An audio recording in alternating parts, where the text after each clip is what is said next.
Of customs chapter. మన ఈ చాప్టర్‌లో ఆబ్జెక్టివ్ ఏంటంటే, ఈవెన్ దో మనకి ప్రీవియస్ చాప్టర్స్ తెలిసినా, తెలియకపోయినా, వేరే చాప్టర్ సంబంధం లేకుండా ఈ వీడియో చూసినప్పుడు we should be in a position to solve valuation of customs all questions. Right? That is my target. Okay. First మనం ఏంటంటే, ఈ చాప్టర్‌లో వాట్ ఈస్ ద కంటెంట్, అసలు ఈ చాప్టర్ మనకి ఏం చెప్పాలనుకుంటుందో చూద్దాం ఒకసారి. ఒక నట్‌షెల్‌లో అసలు ఏంటి ఈ చాప్టర్‌లో ఏముంటదో చూద్దాం. ఏముంది? ఒక మ్యానుఫ్యాక్చరరు వాడు గోడౌన్‌లో ఏం చేస్తాడు? ప్రొడక్ట్‌ని తయారు చేస్తాడు. అక్కడి నుంచి చివరి ఎండ్ కస్టమర్ ఈవెన్ ఎక్స్‌పోర్ట్ చేసిన తర్వాత నీ కస్టమరు ఎప్పుడైతే ఇంపోర్ట్ చేసుకున్నాడో ఆడి ఇంపోర్ట్ అయిన ఫైనల్ వాల్యూ అంటే ఫ్యాక్టరీ దగ్గర మొదలుకొని చివరికి కస్టమర్ చేతులకి వెళ్ళేసరికి ఎంతైతే వాల్యూ ఉందో దాన్ని డిటర్మైన్ చేయడమే మన ఆబ్జెక్టివ్. ఓకేనా? దాని మధ్యలో ట్రాన్స్‌పోర్టేషన్ కాస్ట్ అంటాడు, లోడింగ్ చార్జెస్ అంటాడు. అప్పుడు ఈ 2 కలిపితే ఎఫ్ఓబి వాల్యూ వస్తదంటాడు. ఎఫ్ఓబి వాల్యూకి మళ్ళీ ఫ్రైట్ ఇన్సూరెన్స్ కలిపితే సీఐఎఫ్ వాల్యూ అంటాడు. ఇది ఇంపోర్టర్. ఇప్పుడు ఫర్ ఎగ్జాంపుల్ ఒకటి మాట్లాడుకోవాలనుకుంటే మనం ఏం చేసుకున్నాం? అమెరికాలోంచి టెస్లా కార్ అనేది ఇంపోర్ట్ చేసుకున్నాం. ఇంపోర్ట్ చేసుకున్న తర్వాత ఫైనల్‌గా నాకు మా కాకినాడ పోర్ట్‌కొచ్చేసరికి ఆ కార్ వాల్యూ ఎంత ఉంది అని డిటర్మైన్ చేయడం అన్నది మన టార్గెట్ మెయిన్. ఆ వాల్యూని డిటర్మైన్ చేయడమే మన మెయిన్ ఆబ్జెక్టివ్ అనమాట. ఓకేనా? సో ఇక్కడ పాయింట్ ఏంటంటే ఇప్పుడు ఈ టెస్లా కార్కి ఏదైతే మన పోర్టుకు వచ్చిందో దీని మీద కస్టమ్ డ్యూటీ ఎలా క్యాలిక్యులేట్ చేయాలి అన్నది క్వశ్చన్. అది మొత్తం ఈ చాప్టర్ చెప్పే పాయింట్. ఓకేనా? Customs duty is equal to assessable value into rate of duty into exchange rate. ఓకేనా? ఇక్కడ ఒక్కొక్కటి ఇప్పుడు మనం ఏం చేయాలి? మనం ఒక్కొక్క దాన్ని మళ్ళీ అన్వైండ్ చేసుకుంటూ వెళ్ళాలి. ఎక్స్చేంజ్ రేట్ అంటే ఏమిటి? ఎక్స్చేంజ్ రేట్ అంటే ఏమిటో మనం ఫస్ట్ తెలుసుకోవాలి. ఆ తర్వాత రేట్ ఆఫ్ డ్యూటీ ఎలా క్యాలిక్యులేట్ చేయాలి? అసలు కస్టమ్ డ్యూటీ లెవీ చేయడానికి ఎన్ని రకాల మెథడ్స్ ఉన్నాయి అని చెప్పి మనకు ఫైన్ ఉంది చూడు. ఇక్కడ ఉంటుంది. Methods of payment of custom duty. ఇందాక నేనేం చెప్పాను నీకు? ఒక మ్యానుఫ్యాక్చరర్ వాడు గొడౌన్లోంచి ఏంటి మ్యానుఫ్యాక్చర్ ఏం చేశాడు? టెస్లా కార్ని తయారు చేయడానికి అయిన ఖర్చు from beginning to end of the phase ఏదైతే ఉందో దీన్ని ఏమంటామంటే దీన్ని సింప్లిఫైడ్గా ఇంకో టర్మ్స్ అంటాడు. ఇంకో టర్మ్స్ అంటే ఏంటి? International commerce terminology. ఓకే, ఆ పాయింట్ గురించి మాట్లాడుకుంటాం. దాని తర్వాత ఏం మాట్లాడుకున్నాం? అసలు కస్టమ్స్ డ్యూటీ ఎన్ని రకాలుగా లెవీ చేస్తాడు? ఈ రేట్ ఆఫ్ డ్యూటీ మీద కస్టమ్ డ్యూటీ ఎన్ని రకాలు ఉందంట? ఒక రకం ఏంటంటే స్పెసిఫిక్ డ్యూటీ, ఇంత స్పెసిఫిక్ డ్యూటీ పే చేయాలంటాడు. లేదు అంటే అడ్ వెలరమ్ మెథడ్. ఈ అడ్ వెలరమ్ మెథడ్లో మళ్ళీ మనకు రెండు రకాలు ఉంటాయి. సెక్షన్ 14 ఏం చెప్తుందంటే ట్రాన్సాక్షన్ వాల్యూ ప్రకారంగా ఇంపోర్ట్స్కి అయితే ఇలా చేయండి, ఎక్స్పోర్ట్స్కి అయితే ఇలా చేయండి. టారిఫ్ వాల్యూ అయితే fixed by CBIC board fix చేస్తుంది.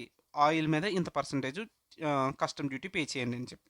అలాగా వాళ్ళు డిటర్మైన్ చేస్తారు. ఆ టెర్మినాలజీ ప్రకారం మనం చూసుకొని రేట్ ఆఫ్ డ్యూటీని డిటర్మైన్ చేయాలి. ఇప్పుడు ఏమైంది? ఎక్స్చేంజ్ రేట్కి ఎలా చేస్తామంటే అది మళ్ళీ సిబిఐసి రేట్స్ ప్రకారం చూస్తాం. First we'll discuss about exchange rate, then we'll discuss about rate of duty, how it is determined and what are the various methods.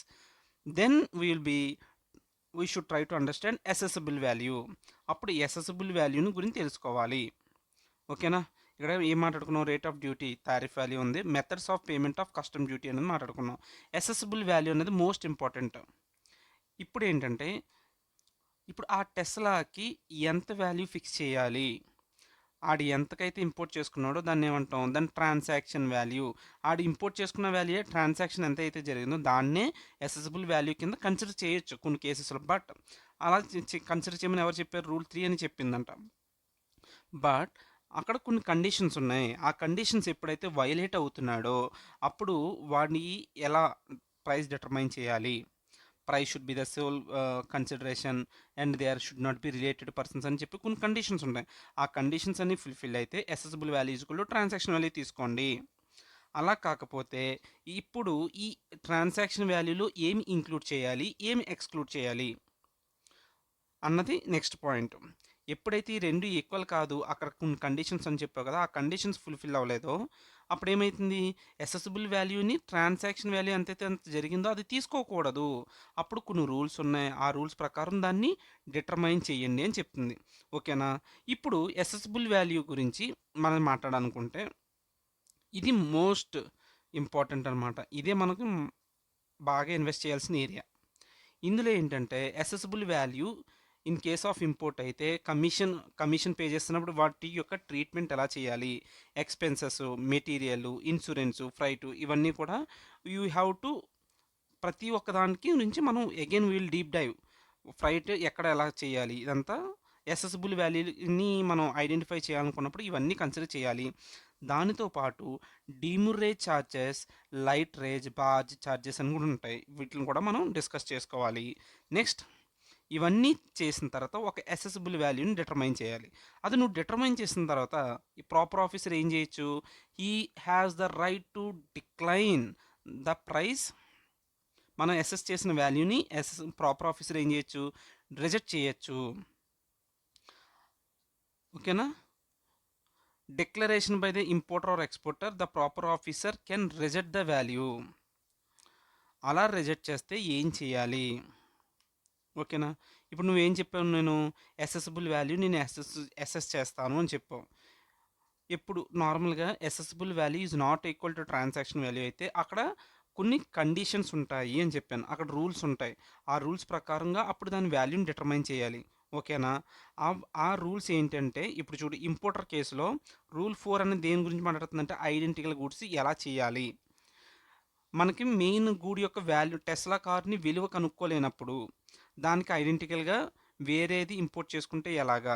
Rule 5 ఏం చెప్తుంది? సిమిలర్ గూడ్స్ని ఇంపోర్ట్ చేసుకున్నప్పుడు లైక్ ఆ రేట్ని డిటర్మైన్ చేయడానికి ఐడెంటికల్ గూడ్స్తో కంపేర్ చేసి దాని rate చెప్పమంటాడు, లేదంటే similar గూడ్స్తో compare చేసి చెప్పమంటాడు. లేదు, అసలు రూల్స్ 6 ఏం చెప్తుందంటే నేను పైన చెప్పిన రూల్స్ ప్రకారం నేను వాల్యూ డిటర్మైన్ చేయకపోతే then it is asking to calculate as per rule 7 and rule 8. Rule 7 ఏం చెప్తుంది? డిడక్టెడ్ వాల్యూ మెథడ్ చెప్తుంది. అంటే ఏంటి? Bottom up approach. కింద నుంచి మొత్తం ఫైనల్ ప్రైస్ ఒకటి డిటర్మైన్ చేసి దాని నుంచి అడ్జస్ట్మెంట్స్ చేసుకుంటూ వెళ్ళాలి. ఫర్ ఎగ్జాంపుల్ 10,000 వాల్యూ అని చెప్పావు ఒక ఐటెం. ఆ 10,000కి ఏం జరగచ్చు? పోస్ట్ ఇంపోర్టేషన్ కాస్ట్లు మైనస్ చేయండి, ఆ తర్వాత ఎఫ్ఓబి వాల్యూ, దాని తర్వాత ఇన్సూరెన్స్, ఫ్రైట్, ఇలా మైనస్ చేసుకుంటూ ఒక వాల్యూకి వెళ్ళి దాన్ని bottom up approach from the final price to the customer దగ్గర నుంచి పైకి వెళ్తాం. అలా చేయండి. లేదంటే రూల్ 8 ఏం చెప్తుంది? టాప్ టు బాటమ్ అప్రోచ్ తీసుకోండి. అసలు కాస్ట్, రా మెటీరియల్ కాస్ట్, దానికి ప్రాఫిట్, దానికి ఏంటి ఫ్రైట్, ఇన్సూరెన్స్, ఇలాగ పైనుంచి చేసుకుని రండి అని చెప్తుంది ఇది కంప్యూటర్ వాల్యూ. రూల్ 9 ఏం చెప్తుంది? బాబు ఇవన్నీ వద్దు, జడ్జ్మెంట్ వాల్యూ తీసుకోండి. ఇది ఏమంటారంటే రెసిడ్యువల్ వాల్యూ అంటారన్నమాట రూల్ 9. సో ఒక్కొక్క రూలు ఒక్కొక్కలా చేయండి. ఇలా ఇలా ట్రై చేసి మీరు వాల్యూని డిటర్మైన్ చేయండి అని చెప్పి చెప్తున్నాయి రూల్స్. ఆ తర్వాత ఒకవేళ customs valuation in case of exports విషయంలో అయితే మళ్ళీ ఇక్కడ కూడా కొన్ని రూల్స్ చెప్పారు. ఈ రూల్ ప్రకారం ఏం చేయమంటున్నారు? అసెసిబుల్ వాల్యూని డిటర్మైన్ చేయండి అని చెప్తాడనమాట. ట్రాన్సాక్షన్ ఇప్పుడు ఎక్స్పోర్ట్స్లో assessable value equal to transaction value తీసుకుంటే డైరెక్ట్గా ఎంతైతే ట్రాన్సాక్షన్ జరిగిందో దాన్ని అసెసిబుల్ వాల్యూ కింద రికగ్నైజ్ చేయండి అని చెప్పి ఎవరు చెప్తున్నారు? రూల్ 3. అక్కడ రూల్ 3లోకి వెళ్ళి అక్కడ కండిషన్స్ అన్ని ఫుల్ఫిల్ అయితే ఆ పర్టికులర్ కండిషన్స్ ఫుల్ఫిల్ అయ్యాయి కాబట్టి assessable value equal to transaction value అని తీసుకోవచ్చు అని చెప్తాడనమాట. ఒకవేళ అలా కాకపోతే రూల్ 4 తీసుకోమని చెప్తాడు. ఇక్కడ రూల్ 4 ఏం చెప్తున్నాడు? లైక్ అండ్ క్వాలిటీ బేస్ మీద తీసుకోండి. లేదంటే ఇక్కడ మళ్ళీ టాప్ టు బాటమ్ అప్రోచ్ పైనుంచి కిందాక అంటే ఏంటి? కంప్యూట్ చేయండి. లేదంటే రూల్ 6 ప్రకారం జడ్జ్మెంట్ వాల్యూ తీసుకోండి. ఇలా చెప్పాడు. ఇక్కడ పాయింట్ ఏంటంటే point to be noted, assessable value equal to transaction value తీసుకోవాలంటే మెయిన్ మనకు ఉండే రెండు కండిషన్స్ ఏంటంటే వాళ్ళిద్దరూ కూడా రిలేటెడ్ అయ్యి ఉండకూడదు and price must be the sole consideration. ఇవన్నీ జరిగితేనే అన్నాడు కదా. మరి వాళ్ళిద్దరు రిలేటెడ్ అయ్యి ఉండకూడదంటే అసలు ఫస్ట్ రిలేటెడ్ పర్సన్స్ అంటే ఎవరు అన్నది కూడా మనం తెలుసుకోవాలి. అప్పుడు ఏం చెప్తుందంటే జిఎస్టీ ప్రకారం రిలేటెడ్ పర్సన్ అంటే ఎవడు, కస్టమ్స్ ప్రకారం రిలేటెడ్ పర్సన్ అంటే ఎవరు, ఇవన్నీ తెలుసుకుంటే మనకి ఈ చాప్టర్ అయిపోతుంది. Done. This is the over view of this particular chapter. So now ఇప్పుడు ఏంటంటే మనం ఆబ్జెక్టివ్ ఒక టాపిక్ చదువుదాం, ఆ టాపిక్ అర్థం చేసుకుని ఆ టాపిక్ రిలవెంట్గా ఏమైనా క్వశ్చన్స్ ఉంటే స్టడీ మెటీరియల్ నుంచి will solve those questions. That is the target. First of all will start with ఇంకో టర్మ్స్. అసలు ఇంకో టర్మ్స్ అంటే ఏంటి? మనం మాట్లాడుకున్నట్టు ఇంటర్నేషనల్ కామర్స్ టెర్మినాలజీనే ఇంకో టర్మ్స్ అంటాం. అంటే ఏ కంట్రీలో అయినా సరే ఈ కస్టమ్స్ కాన్సెప్ట్‌లో ఇవే టెర్మినాలజీ ఉంటాయి గ్లోబల్లీ అన్నది దాని యొక్క అర్థము. ఓకే. సరే అయితే.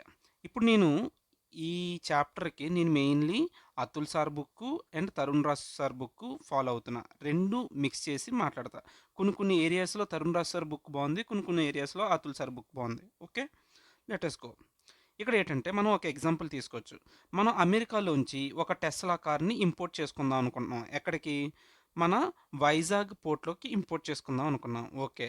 అయితే ఈ యూఎస్‌లో మన ఏం చేసాడు మన ఎలాన్ మస్క్ వాళ్ళు ఒక కార్‌ని తయారు చేశారు. ఫ్యాక్టరీలో కార్‌ని తయారు చేశారు. ఓకే. డన్. తయారు చేసిన తర్వాత వాడేం జేయాలి? యూఎస్‌లో పోర్ట్‌కి తీసుకురావాలి. పోర్ట్‌కి తీసుకురాకముందు వాడికేమన్నా ఖర్చవుతదా? ఆ కారు మీద అంటే ఆలోచిద్దాం. దాని మీద ఏం ఇంకర్ అవ్వచ్చు మనోడు? దాని మీద లోక్ లోకల్ ఫ్రైట్ ఇంకర్ అవ్వచ్చు. లోకల్ టాక్సెస్ కూడా ఇంకర్ అవ్వచ్చు. అంటే ఎలాన్ మస్క్ గారు వాళ్ళ ఫ్యాక్టరీలో ప్రొడక్ట్ తయారు చేసిన తర్వాత లోకల్ ఫ్రైటు, లోకల్ టాక్సెస్ పే చేసి పోర్ట్‌కి తీసుకురావచ్చాళ్ళు. ఓకే.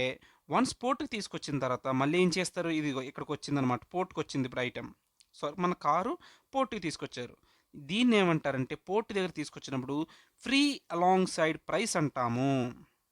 అంటే ఇప్పుడు ఏమి ఇంక్లూడ్ అయ్యాయి? కారు మ్యానుఫ్యాక్చర్ అయిన తర్వాత local freight charges, local taxes add చేసాము. దానితో పాటు ఇప్పుడు ఏంటి గోడౌన్‌లోంచి పోర్ట్‌కి రావాలంటే ఏం ఇంకర్ అవుతాం? ట్రాన్స్‌పోర్టేషన్ చార్జెస్ కూడా ఇంకర్ అవుతాం కదా! ఈ 3 కలిపితే నీకేమొచ్చిందంటే ఫ్రీ అలాంగ్ సైడ్ ప్రైస్ అంటాము. ఓకే. అంటే పోర్ట్ దగ్గరికొచ్చినప్పుడు దాని value free along side price. ఇప్పుడు పోర్ట్‌కొచ్చిన తర్వాత వెసెల్ అనేది డైరెక్ట్ పోర్ట్ దగ్గర రాదు. ఎందుకంటే ఈ పోర్ట్ దగ్గర దాని యొక్క డెప్త్‌నెస్ సరిపోదు కాబట్టి ఇది అవ్ హై సీస్‌లో ఉంటది. నియర్ బై హై సీస్‌లో ఉంటది. ఇప్పుడు మనం ఏం చేయాలి? మన కార్‌లన్నీ పట్టుకెళ్ళి ఈ వెసెల్‌లోకి ఎక్కించాలి. దానికేమైతది మనకి లోడింగ్ చార్జెస్ పే చేయాలి. దానితో పాటు ఎక్స్‌పోర్ట్ డ్యూటీ కూడా మనం పే చేయాలి. ఇవన్నీ పే చేస్తే మన వెసెల్‌లోకి ఇప్పుడు మన కారు టెస్లా కార్ అనేది ఎక్కిచ్చేసాం. ఇప్పుడు దీన్ని ఏమంటామంటే ఫ్రీ ఆన్ బోర్డ్ ప్రైస్. ఇది మెయిన్ ఇంపార్టెంట్. ఇది మన స్టేజెస్‌లో ఇంపార్టెంట్ ఫేజ్ అనమాట. ఏంటంటే తెలుగులో ఏమంటాం దీన్ని? దీన్ని చాలా ప్రముఖమైన ఘట్టం. ఓకే. ఓవర్ యాక్షన్ చేయకు నువ్వంతా. ఓకే. సారీ. సరే అయితే ఇప్పుడు ఏమైంది? మనం హై సీస్‌లో ఉన్న వెసెల్‌లోకి మన టెస్లా కార్‌ని ఎక్కించాము. ఎక్కిస్తే ఇప్పుడు ఎక్స్‌పోర్ట్ చేసేటప్పుడు మీరు వాల్యూ డిటర్మైన్ చేయండి అని చెప్పి క్వెషన్ అడుగుతాడు. అప్పుడు మనం ఏం చేయాలంటే ఇక్కడి వరకే కాలిక్యులేట్ చేసి ఇక్కడ వాల్యూ అయితే ఎంతైతే ఉందో దాన్నే మనం వాల్యూ డిటర్మైన్ చేసి ఆన్సర్ ఇచ్చేస్తాం. ఓకే. దాని తర్వాత ఫేజ్ మనకు అక్కర్లే. డిటర్మైన్ ద అసెసిబుల్ వాల్యూ అని అడగొచ్చు. అయితే ఈ పాయింట్ వరకే చూద్దాం. దీని మీద ఒక క్వెషన్ చేద్దాం. లెట్ అస్ కంప్లీట్ మొత్తం ఫేజ్ కంప్లీట్ చేసేద్దాం. Okay first. సో, ఇప్పుడు మనం ఎక్కడికొచ్చాం? లోడింగ్ చార్జెస్ యాడ్ చేసాం. అలాగే ఎక్స్‌పోర్ట్ డ్యూటీ కూడా యాడ్ చేస్తే, మనం ఏం చేసామంటే ఫ్రీ ఆన్ బోర్డ్ ప్రైస్ అన్నాం ఈ జంక్షన్‌ని. అయితే ఇప్పుడు shipped at the port of export ఇది వెసెల్‌లోకి ఎక్కిచ్చేసాం. వెసెల్‌లోకి ఎక్కించిన తర్వాత ఇప్పుడు మనకి యూఎస్ఏ నుంచి మనకి ఎక్కడికి రావాలి? వైజాగ్ రావాలి. ఇండియా రావాలి. ఈ మధ్యలో ఏముంటదట? ఫ్రైట్ చార్జెస్ అనేవి ఉంటాయి. ఏముంటాయి? ఫ్రైట్ చార్జెస్ అనేవి ఉంటాయి. దాంతో పాటు ఇన్సూరెన్స్ కూడా పే చేస్తాము. ఈ 2 కలిపితే ఇప్పుడేమొచ్చింది? ఈ వాల్యూతో వైజాగ్ పోర్ట్‌కి వచ్చేసింది మన కారు. ఇప్పుడు వైజాగ్ పోర్ట్‌కొచ్చిన తర్వాత ఈ కార్‌ని ఏమని పిలాలి? అంటే CIF value. Tell me the CIF value. ఈ సీఐఎఫ్ వాల్యూ మీదే కస్టమ్స్ డ్యూటీ వాడు మనకి కస్టమ్స్ టాక్స్ అనేది లెవీ చేస్తాడు. కస్టమ్ డ్యూటీ అనేది లెవీ చేస్తాడు. ఈ సీఐఎఫ్ అంటే ఏంటి? Cost, insurance, freight. అంటే ఇదేంటంటే ఎక్స్‌పోర్టర్ యొక్క కాస్ట్ ఇక్కడి వరకు. దానికి ఫ్రైటు, ఇన్సూరెన్స్ కలపండి అని దాని అర్థం. అయితే ఇక్కడికెళ్ళింది ఇప్పుడు ఈ కారు యొక్క మనకి ఈజీగా ఉండడానికి ఆ కారుకి యొక్క వాల్యూ ఎంత ఉండొచ్చు? ₹1000 ఉందనుకో. ఇక్కడికి ఇంపోర్ట్ చేశాక ఇయన్నీ కలిపాక దాని వాల్యూ 1000 ఉందనుకో. వాడేం చేశాడు ఇక్కడి నుంచి వైజాగ్ పోర్ట్ దగ్గరలో ఉన్న గోడౌన్‌లో పెట్టుకుంటాడు ఈ సరుకుని. కార్‌లన్నీ ఇక్కడ పెడతాడు ఈ గోడౌన్‌లో. ఇప్పుడు గోడౌన్‌లో పెట్టిన తర్వాత ఇక్కడి నుంచి బయట కస్టమర్‌కి అమ్ముతున్నాడు. ఎంతకు అమ్ముతున్నాడు బయట కస్టమర్‌కి? 1500కి అమ్ముతున్నాడు. ఇప్పుడు కస్టమ్ డ్యూటీ 1000 మీద లెవీ చేస్తారా? 1500 మీద లెవీ చేస్తారా? 1500 మీద లెవీ చేయరు. ఇక్కడ ఎప్పుడైతే సిఐఎఫ్ వాల్యూ ఉందో ఇంపోర్ట్ చేసుకున్న పాయింట్‌కి దాని వాల్యూ ఎంతైతే ఉందో దాని మీద మాత్రమే కస్టమ్ డ్యూటీ అనేది పే చేయాలి. సింపుల్. ఇప్పుడు మనం ఏం మాట్లాడుకున్నామంటే ఇంకో టర్మ్స్ గురించి మనకు ఒక అవగాహన వచ్చింది. ఓకే. ఇక్కడ కూడా ఒకసారి చూద్దామా? ఇక్కడ షిప్ చేసిన తర్వాత ఇన్సూరెన్స్ ఫ్రైట్ కలిపితే ఏమొచ్చింది? పోర్ట్ ఆఫ్ ఇంపోర్ట్ దగ్గర సిఐఎఫ్ వాల్యూ డిటర్మైన్ చేయగలిగాము. సో ఫ్యాక్టరీ దగ్గర ఏముంటుంది? కాస్ట్ ప్లస్ ప్రాఫిటే ఇంక్రీ అవుద్ది. Okay, simple. ఇప్పుడు మనం ఏం నేర్చుకున్నామంటే ఇంకో టర్మ్స్ నేర్చుకున్నాం.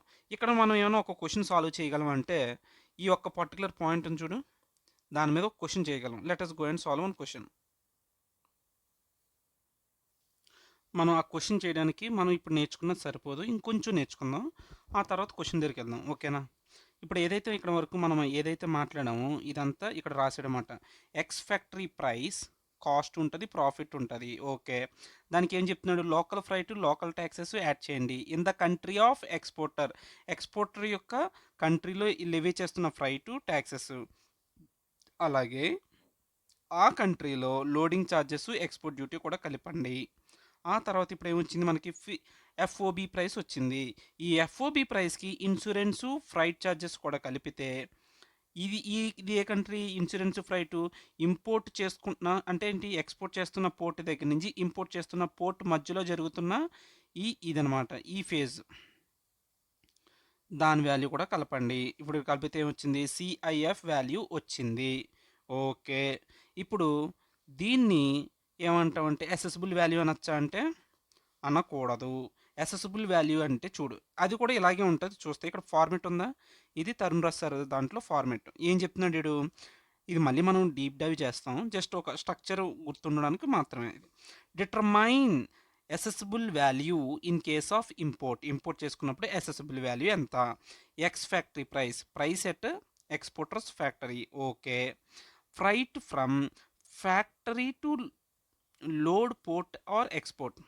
అదే లోకల్ ఫ్రైట్, ఇదేం చెప్పావు? లోకల్ ఫ్రైట్ అలాగే లోకల్ ట్యాక్సెస్ అని చెప్పావు, ఆ పాయింట్ గురించి మాట్లాడుతున్నాడు. ఓకే, ఇప్పుడు ఏమొచ్చింది? ఫ్రీ అలాంగ్ సైడ్ ప్రైస్ వచ్చింది. దీనికి లోడింగ్ ఛార్జెస్ ఎక్స్పోర్ట్ డ్యూటీ అని ఉంటే అది యాడ్ చేస్తే ఏమొచ్చింది? FOB price as per invoice. ఇప్పుడు దీనికి కొన్ని అడ్జస్ట్మెంట్స్ చేయాలి. ఆ అడ్జస్ట్మెంట్స్ ఏంటో తర్వాత మాట్లాడదాం ఒక్కొక్కటి. దీన్ని ఏమంటాం? ఫస్ట్ అడ్జస్ట్మెంట్స్ ప్రైమరీ అడ్జస్ట్మెంట్స్ అన్నారు. ఆ తర్వాత ఈ సెకండరీ అడ్జస్ట్మెంట్స్. సెకండరీ అడ్జస్ట్మెంట్స్ మనకు తెలిసిందే, ఫ్రైట్ ఇన్సూరెన్స్. ఇదేంది? ఈ ఎక్స్పోర్టర్ పోర్ట్కి ఇంపోర్టర్ పోర్ట్కి మధ్యలో జరుగుతున్న యాక్టివిటీస్ ఇవి. సో ఇవన్నీ డిటర్మైన్ చేస్తే CIF price or assessable value under customs. Okay, ఇక్కడ వరకు క్లియర్? Okay, it's clear. ఇప్పుడు నీకేం చెప్పాను అసలు? మన హంటింగ్ అంతా దేంతో మొదలవుద్దంటే కస్టమ్ డ్యూటీని ఎలా క్యాలిక్యులేట్ చేయాలి. ఇప్పుడు నేను టెస్లా కార్ని నేను అమెరికా నుంచి ఇంపోర్ట్ చేసుకున్నానా, కార్కి నేను ఎంత లెవీ చేయాలి కస్టమ్ డ్యూటీ అన్నది క్వశ్చన్. దానికి ఏమంటామంటే ఇప్పుడు మనం నేర్చుకోవాల్సింది ఒక్కొక్క టెర్మినాలజీ నేర్చుకోవాలి. ఇప్పుడు అసెసిబుల్ వాల్యూ ఎలా చేస్తాం? ఒక బ్రాడ్ వ్యూలో చూసాం అసెసిబుల్ వాల్యూ. ఇప్పుడు రేట్ ఆఫ్ డ్యూటీ ఎంత అప్లై చేయాలి వీటికి అన్నది తెలియదు మనకు. We should know that. దానికన్నా ముందు దీనికన్నా చిన్న టాపిక్ ఒకటి ఉంది. ఏంటి? Exchange rate. ఎక్స్చేంజ్ రేట్ ఎంత తీసుకోవాలి, ఎలా తీసుకోవాలి? ఈ ఎక్స్చేంజ్ రేటు ఎలా తీసుకోవాలన్నది మనకి ప్రీవియస్ చాప్టర్లో ఆల్రెడీ కవర్ చేసేసారు. బట్ అగైన్ మనం ఆ చాప్టర్ వెళ్లకుండా ఇక్కడ ఒకసారి రివైజ్ చేసేసుకుందాం. ఓకేనా? చిన్న let us go with rate of exchange. అసలు ఎక్స్చేంజ్ రేట్ ఏది తీసుకోవాలి? మనల్ని సిబిఐసి చెప్తున్న రేట్లు మాత్రమే తీసుకోవాలి. సిబిఐసి. ఓకే, మన క్వశ్చన్లో ఎలా కన్ఫ్యూజ్ చేస్తారంటే ఆర్బీఐ మెన్షన్ చేస్తున్న ఎక్స్చేంజ్ రేట్స్ ఇవి, లేదంటే state bank of India mention చేస్తున్న ఎక్స్చేంజ్ రేట్ ఇది, అండ్ తర్వాత మనకి సిబిఐసి చెప్తున్న రేట్లు ఇవి అంటాడు. మనం ఏం తీసుకోవాలి అంటే సిబిఐసి నోటిఫై చేస్తున్న రేట్స్ మాత్రమే కన్సిడర్ చేయాలి. ఇప్పుడు నువ్వు అగైన్ ఇంకో క్వశ్చన్ అడగాలి నన్ను. ఏమని అడగాలి? బాబు నువ్వు చెప్పేది ఎక్స్పోర్ట్స్ చెప్తున్నావా ఇంపోర్ట్స్కి చెప్తున్నావా? ఎక్స్పోర్ట్స్ చెప్తున్నావా ఇంపోర్ట్స్ చెప్తున్నాను క్వశ్చన్ వేయాలి. ఒకవేళ ఇంపోర్ట్స్కి అయితే ఎక్స్చేంజ్ రేట్ ఏది తీసుకోవాలి క్వశ్చన్.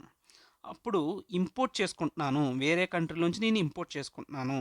అక్కడ మళ్ళీ మనకు ఎయిదర్ డైరెక్ట్గా వైజాగ్ పోర్ట్లోకి రాగానే కార్ డైరెక్ట్గా మా ఇంటికి కట్టుకోవడం, అది ఏమంటాం అంటే హోమ్ కన్సప్షన్. లేదు అంటే ఆ కార్ని నేను ఏం చేసుకుంటానంటే గొడౌన్లో పెట్టుకుంటా, అది వేర్ హౌసింగ్. ఓకే, ఇంపోర్ట్ చేసుకున్నదాన్ని నేను ఎయిదర్ హోమ్ కన్జంప్షన్ కన్నా పట్టుకెళ్ళొచ్చు, లేదంటే వేర్ హౌస్ అనేది చేసుకోవచ్చు. అయితే ఇప్పుడు వేర్ హౌస్‌లో పెట్టిన తర్వాత నేను తర్వాతే తీసుకెళ్తాను అంటే ఇక్కడ ఈవెంట్స్ మారిపోతున్నాయి. ఏ పర్టిక్యులర్ ఈవెంట్‌లో ఉన్న రేట్ తీసుకోవాలన్నది మనకు అగైన్ ఇంకో క్వెషన్ వస్తది.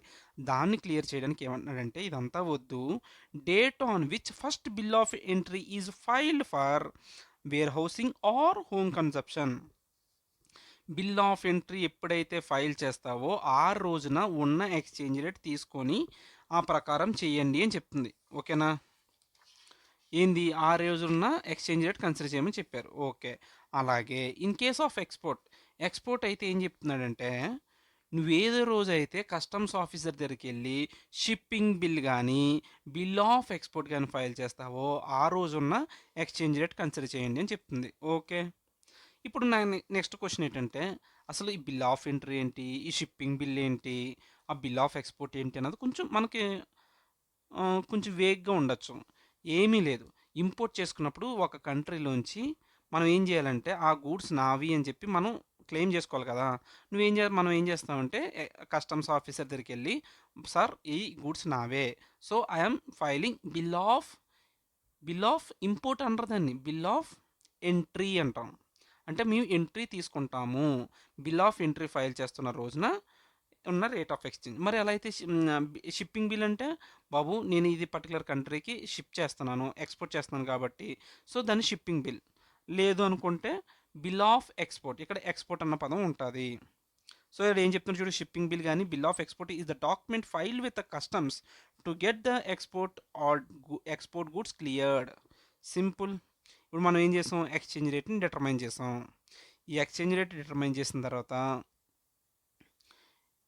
ఈ పార్ట్ అయిపోయింది మనకి. Okay, done. ఇప్పుడు రేట్ ఆఫ్ డ్యూటీ ఏది తీసుకోవాలి? Next question. Rate of duty ఎలా క్యాలిక్యులేట్ చేస్తామన్నది ఫస్ట్ క్వశ్చన్ వేసుకోవాలి. దానికన్నా ముందు రేట్ ఆఫ్ డ్యూటీని నేనేం చెప్పాను, టూ వేస్ ఉన్నాయి. ఒకటి యాడ్ వెలోరమ్ మెథడ్ అంటాడు, లేదంటే స్పెసిఫిక్ డ్యూటీ అంటాడు. ఈ యాడ్ వెలోరమ్లో కూడా మళ్ళీ రెండు ఉన్నాయి. ఉండు మెల్లగెళ్దాం. సో ఇప్పుడు methods of payment of custom duty ఎన్ని రకాలు ఉన్నాయి నీకు చెప్పినట్టు? స్పెసిఫిక్ డ్యూటీ మెథడ్ ఒకటి ఉంది, యాడ్ వెలరమ్ మెథడ్ ఒకటి ఉంది. ఈ స్పెసిఫిక్ మెథడ్లో ఏం చేస్తాము అంటే నువ్వు ఇంపోర్ట్ చేసుకుంటున్న దాని ఒక క్వాంటిటీ ఉంటుంది కదా, ఆ క్వాంటిటీ మీద ప్రతి ఒక్క క్వాంటిటీ ఇంపోర్ట్ చేసుకున్న దానికి ఇంత పే చేయండి అని చెప్తాం. For example per metric ton of steel import చేసుకున్నప్పుడు ఆ ఒక్కొక్క టన్నుకి 1000 రూపీస్ కస్టమ్ డ్యూటీ పే చేయండి అన్నాడు. దీన్ని ఏమంటాం అంటే స్పెసిఫిక్ డ్యూటీ మెథడ్ అంటాం. అలా కాకుండా యాడ్ వెలరమ్ మెథడ్ అని ఇంకో మెథడ్ ఉంది. ఈ మెథడ్లో ఏం చెప్తున్నారంటే ట్రాన్సాక్షన్ వాల్యూ మెథడ్ అని అగైన్ ఇంకోటి ఉంది, ఇంకోటి ఏమో టారిఫ్ వాల్యూ ఉంది. So first will go and see tariff value అంటే ఏంటి. టారిఫ్ వాల్యూ అంటే ఏంటంటే వాడు ఏం చెప్తాడంటే బాబు పామ్ ఆయిల్ మీద 10% పే చేయండి, ఈ పర్టికులర్ ఐటమ్ మీద కస్టమ్ డ్యూటీ టారిఫ్ వాల్యూ 5% ఉంది, 10% ఉందని పర్సంటేజ్ డైరెక్ట్గా చెప్పేస్తాడు. So custom duty payable as a percentage of value. దానికి ఎగ్జాంపుల్ ఏంటి, tariff value for crude palm oil RBD palm oil crude soybean oil అంటే ఒక ఆయిల్ మీద ఇంత పర్సంటేజు, డైరెక్ట్గా పర్సంటేజ్ చెప్పేస్తున్నాడు ఎంత పర్సంటేజ్. ఇది కాకుండా ఇంకో మెథడ్ ఏముందంటే ట్రాన్సాక్షన్ వాల్యూ మెథడ్. ఇది కొంచెం డెప్త్ వెళ్ళాలి మళ్ళీ. ఈ ట్రాన్సాక్షన్ వాల్యూ మెథడ్లో ఏం చెప్తున్నాడంటే ఇంపోర్ట్స్కి అయితే ఇలా చేయండి, ఎక్స్పోర్ట్స్కి అయితే ఇలా చేయండి.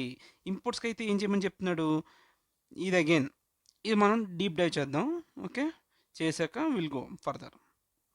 ఒక క్షణం. Let us go with section 14.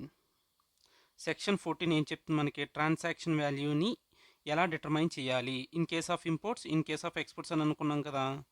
దీనికి ప్రజెంటేషన్ నాకు అతుల్ సార్ బుక్లో బాగా నచ్చింది. దీని ప్రజెంటేషన్ ఒకసారి ఇక్కడ చూద్దాం చూడు. ఓకే, ఏం చెప్పాలనుకుంటున్నావు నువ్వు ఇప్పుడు, valuation of goods under customs using section 14. Okay, ఏం చెప్తున్నారు ఇక్కడ, assessable value shall be the transaction value. Assessable వాల్యూయే ట్రాన్సాక్షన్ వాల్యూ కింద తీసుకోవచ్చు ఎప్పుడు, provided the price is the sole consideration and seller and buyer are not related. వాళ్ళిద్దరూ related అయి ఉండకూడదు. ఓకే, ఆ కండిషన్ ఎప్పుడైతే ఫుల్ఫిల్ అయిందో అప్పుడే assessable value is equal to transaction value అని తీసుకోవచ్చు. ఓకే, మరి ఇంపోర్ట్ చేసుకునేటప్పుడు ఏ వాల్యూని అసెసిబుల్ వాల్యూ ట్రాన్సాక్షన్ వాల్యూ కింద తీసుకోవచ్చు అంటే సిఐఎఫ్ వాల్యూని మాత్రం తీసుకుంటాం. అదే ఎక్స్పోర్ట్ పాయింట్ ఆఫ్ వ్యూలో ఎఫ్ఓబి ప్రైస్ మనం ఆల్రెడీ మాట్లాడుకున్నాం కదా పైన. ఏం మాట్లాడుకున్నాం ఇక్కడ?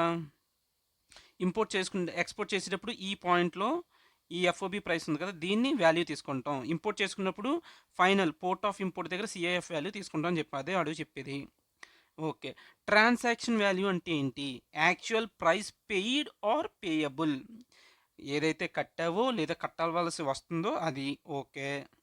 ఇప్పుడు నోట్స్ ఏం చెప్పాడు ఇక్కడ? Even if there is a price rise in the international market between period of contract date and actual importation, actual price paid shall be taken as a transaction value. ఇప్పుడు మనం ఎగ్జాంపుల్ ఏం చెప్పుకున్నాం? Tesla కార్ని import చేసుకున్నాం. మనం వాడితో కాంట్రాక్ట్లో agree అయినప్పుడు అది ఎంత ఉంది? ₹1000 ఉందనుకో మన కారు. అనుకో పోయిందే ఉంది. అయితే ఇప్పుడు మనం ఈ ట్రాన్సిట్‌లో ఉన్నప్పుడు ఆ కార్ వాల్యూ బీభత్సంగా పెరిగిపోయి 3000 అయిపోయింది. ఇప్పుడు వాల్యూ ఎంతని డిటర్మైన్ చేస్తామంటే, మనం ఫైనల్‌గా వాడికి ఎంతైతే పే చేస్తామో actual price paid shall be taken as the transaction value. Okay. In case of import if prices are revised, ఇప్పుడు ఏంటంటే ఇంపోర్ట్ చేసుకుంటున్నాం. ఇప్పుడు దారి మధ్యలో ట్రాన్సిట్‌లో ఉంది. ఈ ట్రాన్సిట్‌లో ఉన్నప్పుడు ప్రైస్ పెరిగింది. అప్పుడేమనుకుంటాం? అప్పుడు అలా ప్రైస్ పెరిగితే రివైజ్డ్ ప్రైస్ తీసుకోండి అని చెప్తున్నాడు. Revised price is the transaction value. ఓకేనా? అంటే ఇన్ ట్రాన్సిట్‌లో ఉన్నప్పుడైతే ప్రైస్ రివైజ్ జరిగితే అప్పుడు ట్రా రివైజ్ చేసిన ప్రైస్ తీసుకోండి. అలా కాదు. ఇప్పుడేంటంటే ఇంకోటి మనం ఆల్రెడీ ఇంపోర్ట్ చేసుకున్నామండి. After arriving at the place of importation మన వైజాగ్ పోర్ట్‌కి వచ్చేసింది టెస్లా కారు. ఇప్పుడు మనం ఏం చేసుకుంటున్నాం? ఈ మన పోర్ట్‌కి వచ్చేసిన తర్వాత ప్రైస్ అనేది రివైజ్ అయింది. ఇప్పుడు ఏ ప్రైస్ తీసుకోవాలంటే అంతొద్దు. ఒరిజినల్ ప్రైస్ మనం ఏదైతే స్టార్టింగ్‌లో అగ్రీ అయ్యామో ఇప్పుడు మనం ఇంపోర్ట్‌కి వచ్చేసాం. మనం ఇంపోర్ట్ చేసుకుంటున్నాం. వైజాగ్ పోర్ట్‌కి వచ్చేసింది టెస్లా కారు. మనం అగ్రీ అయిందంతా ₹1000కి. ఇప్పుడు రేట్ పెరిగిపోయింది కానీ 3000 మనం పే చేయం కదా! మనం ఎంత అగ్రీ అయ్యాం? నీకు ₹1000 పే చేస్తున్నాను. So, after arriving at the place of importation original price is the transaction value. స్టార్టింగ్‌లో ఏదైతే రేట్ అనుకున్నామో అది. అలా కాకుండా ట్రాన్సిట్‌లో ఉన్నప్పుడు, సముద్రంలో ఉన్నప్పుడు రేట్ పెరిగిపోతే అప్పుడు మాత్రం ఏం చేయమన్నాడు? రివైజ్డ్ ప్రైస్ కన్సిడర్ చేయండి. దీని మీద క్వెషన్‌లు ఉన్నాయి. We will do. అదనమాట. In case of import transaction value is subject to adjustments as per rule 10 of the customs valuation rules of computing assessable value. ఇప్పుడు ఇంపోర్ట్‌లో మనకి ఏమున్నాయట? రూల్ 10లో కొన్ని అడ్జస్ట్మెంట్స్ ఉన్నాయి. అవి కూడా నేర్చుకోవాలి. నెక్స్ట్ ఇప్పటివరకు మనం ఏం మాట్లాడామంటే వెరీ సింపుల్. సెక్షన్ 14 ఏం చెప్తుంది? ప్రైస్ అనేది సోల్ కన్సిడరేషనా కాదా? అండ్ సెల్లరు బయ్యరు నాట్ రిలేటెడా? ఆ 2 కండిషన్స్ ఫుల్‌ఫిల్ అయితే అసెసిబుల్ వాల్యూ ని ట్రాన్సాక్షన్ వాల్యూ తీసుకోవచ్చు. Whatever the transaction value is there you can consider that as assessable value.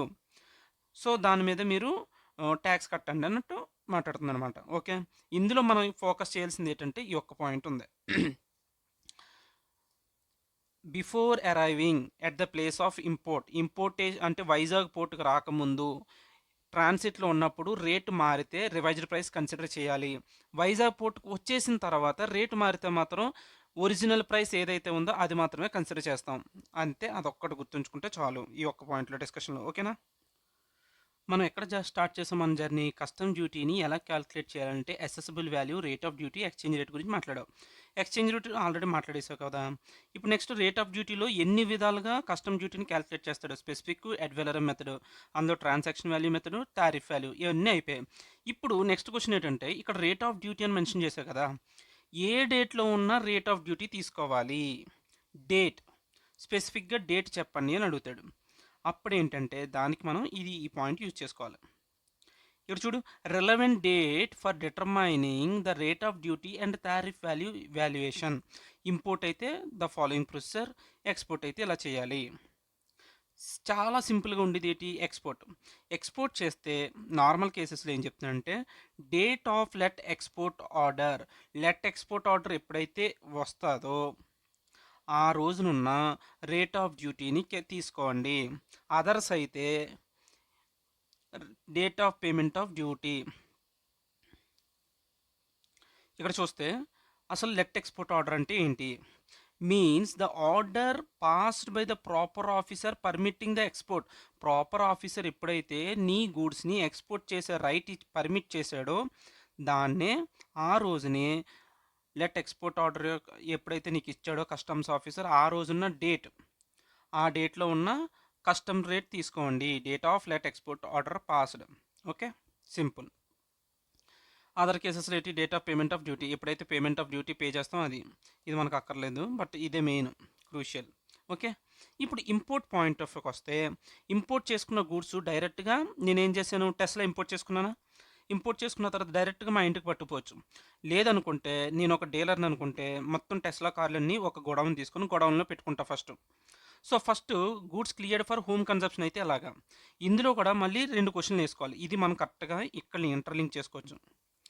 నేను ఇది ఎక్కడ చెప్పాను మీకు, taxable event and relevant date for ఇది ఇది ఏది చాప్టర్ పేరు, ఇది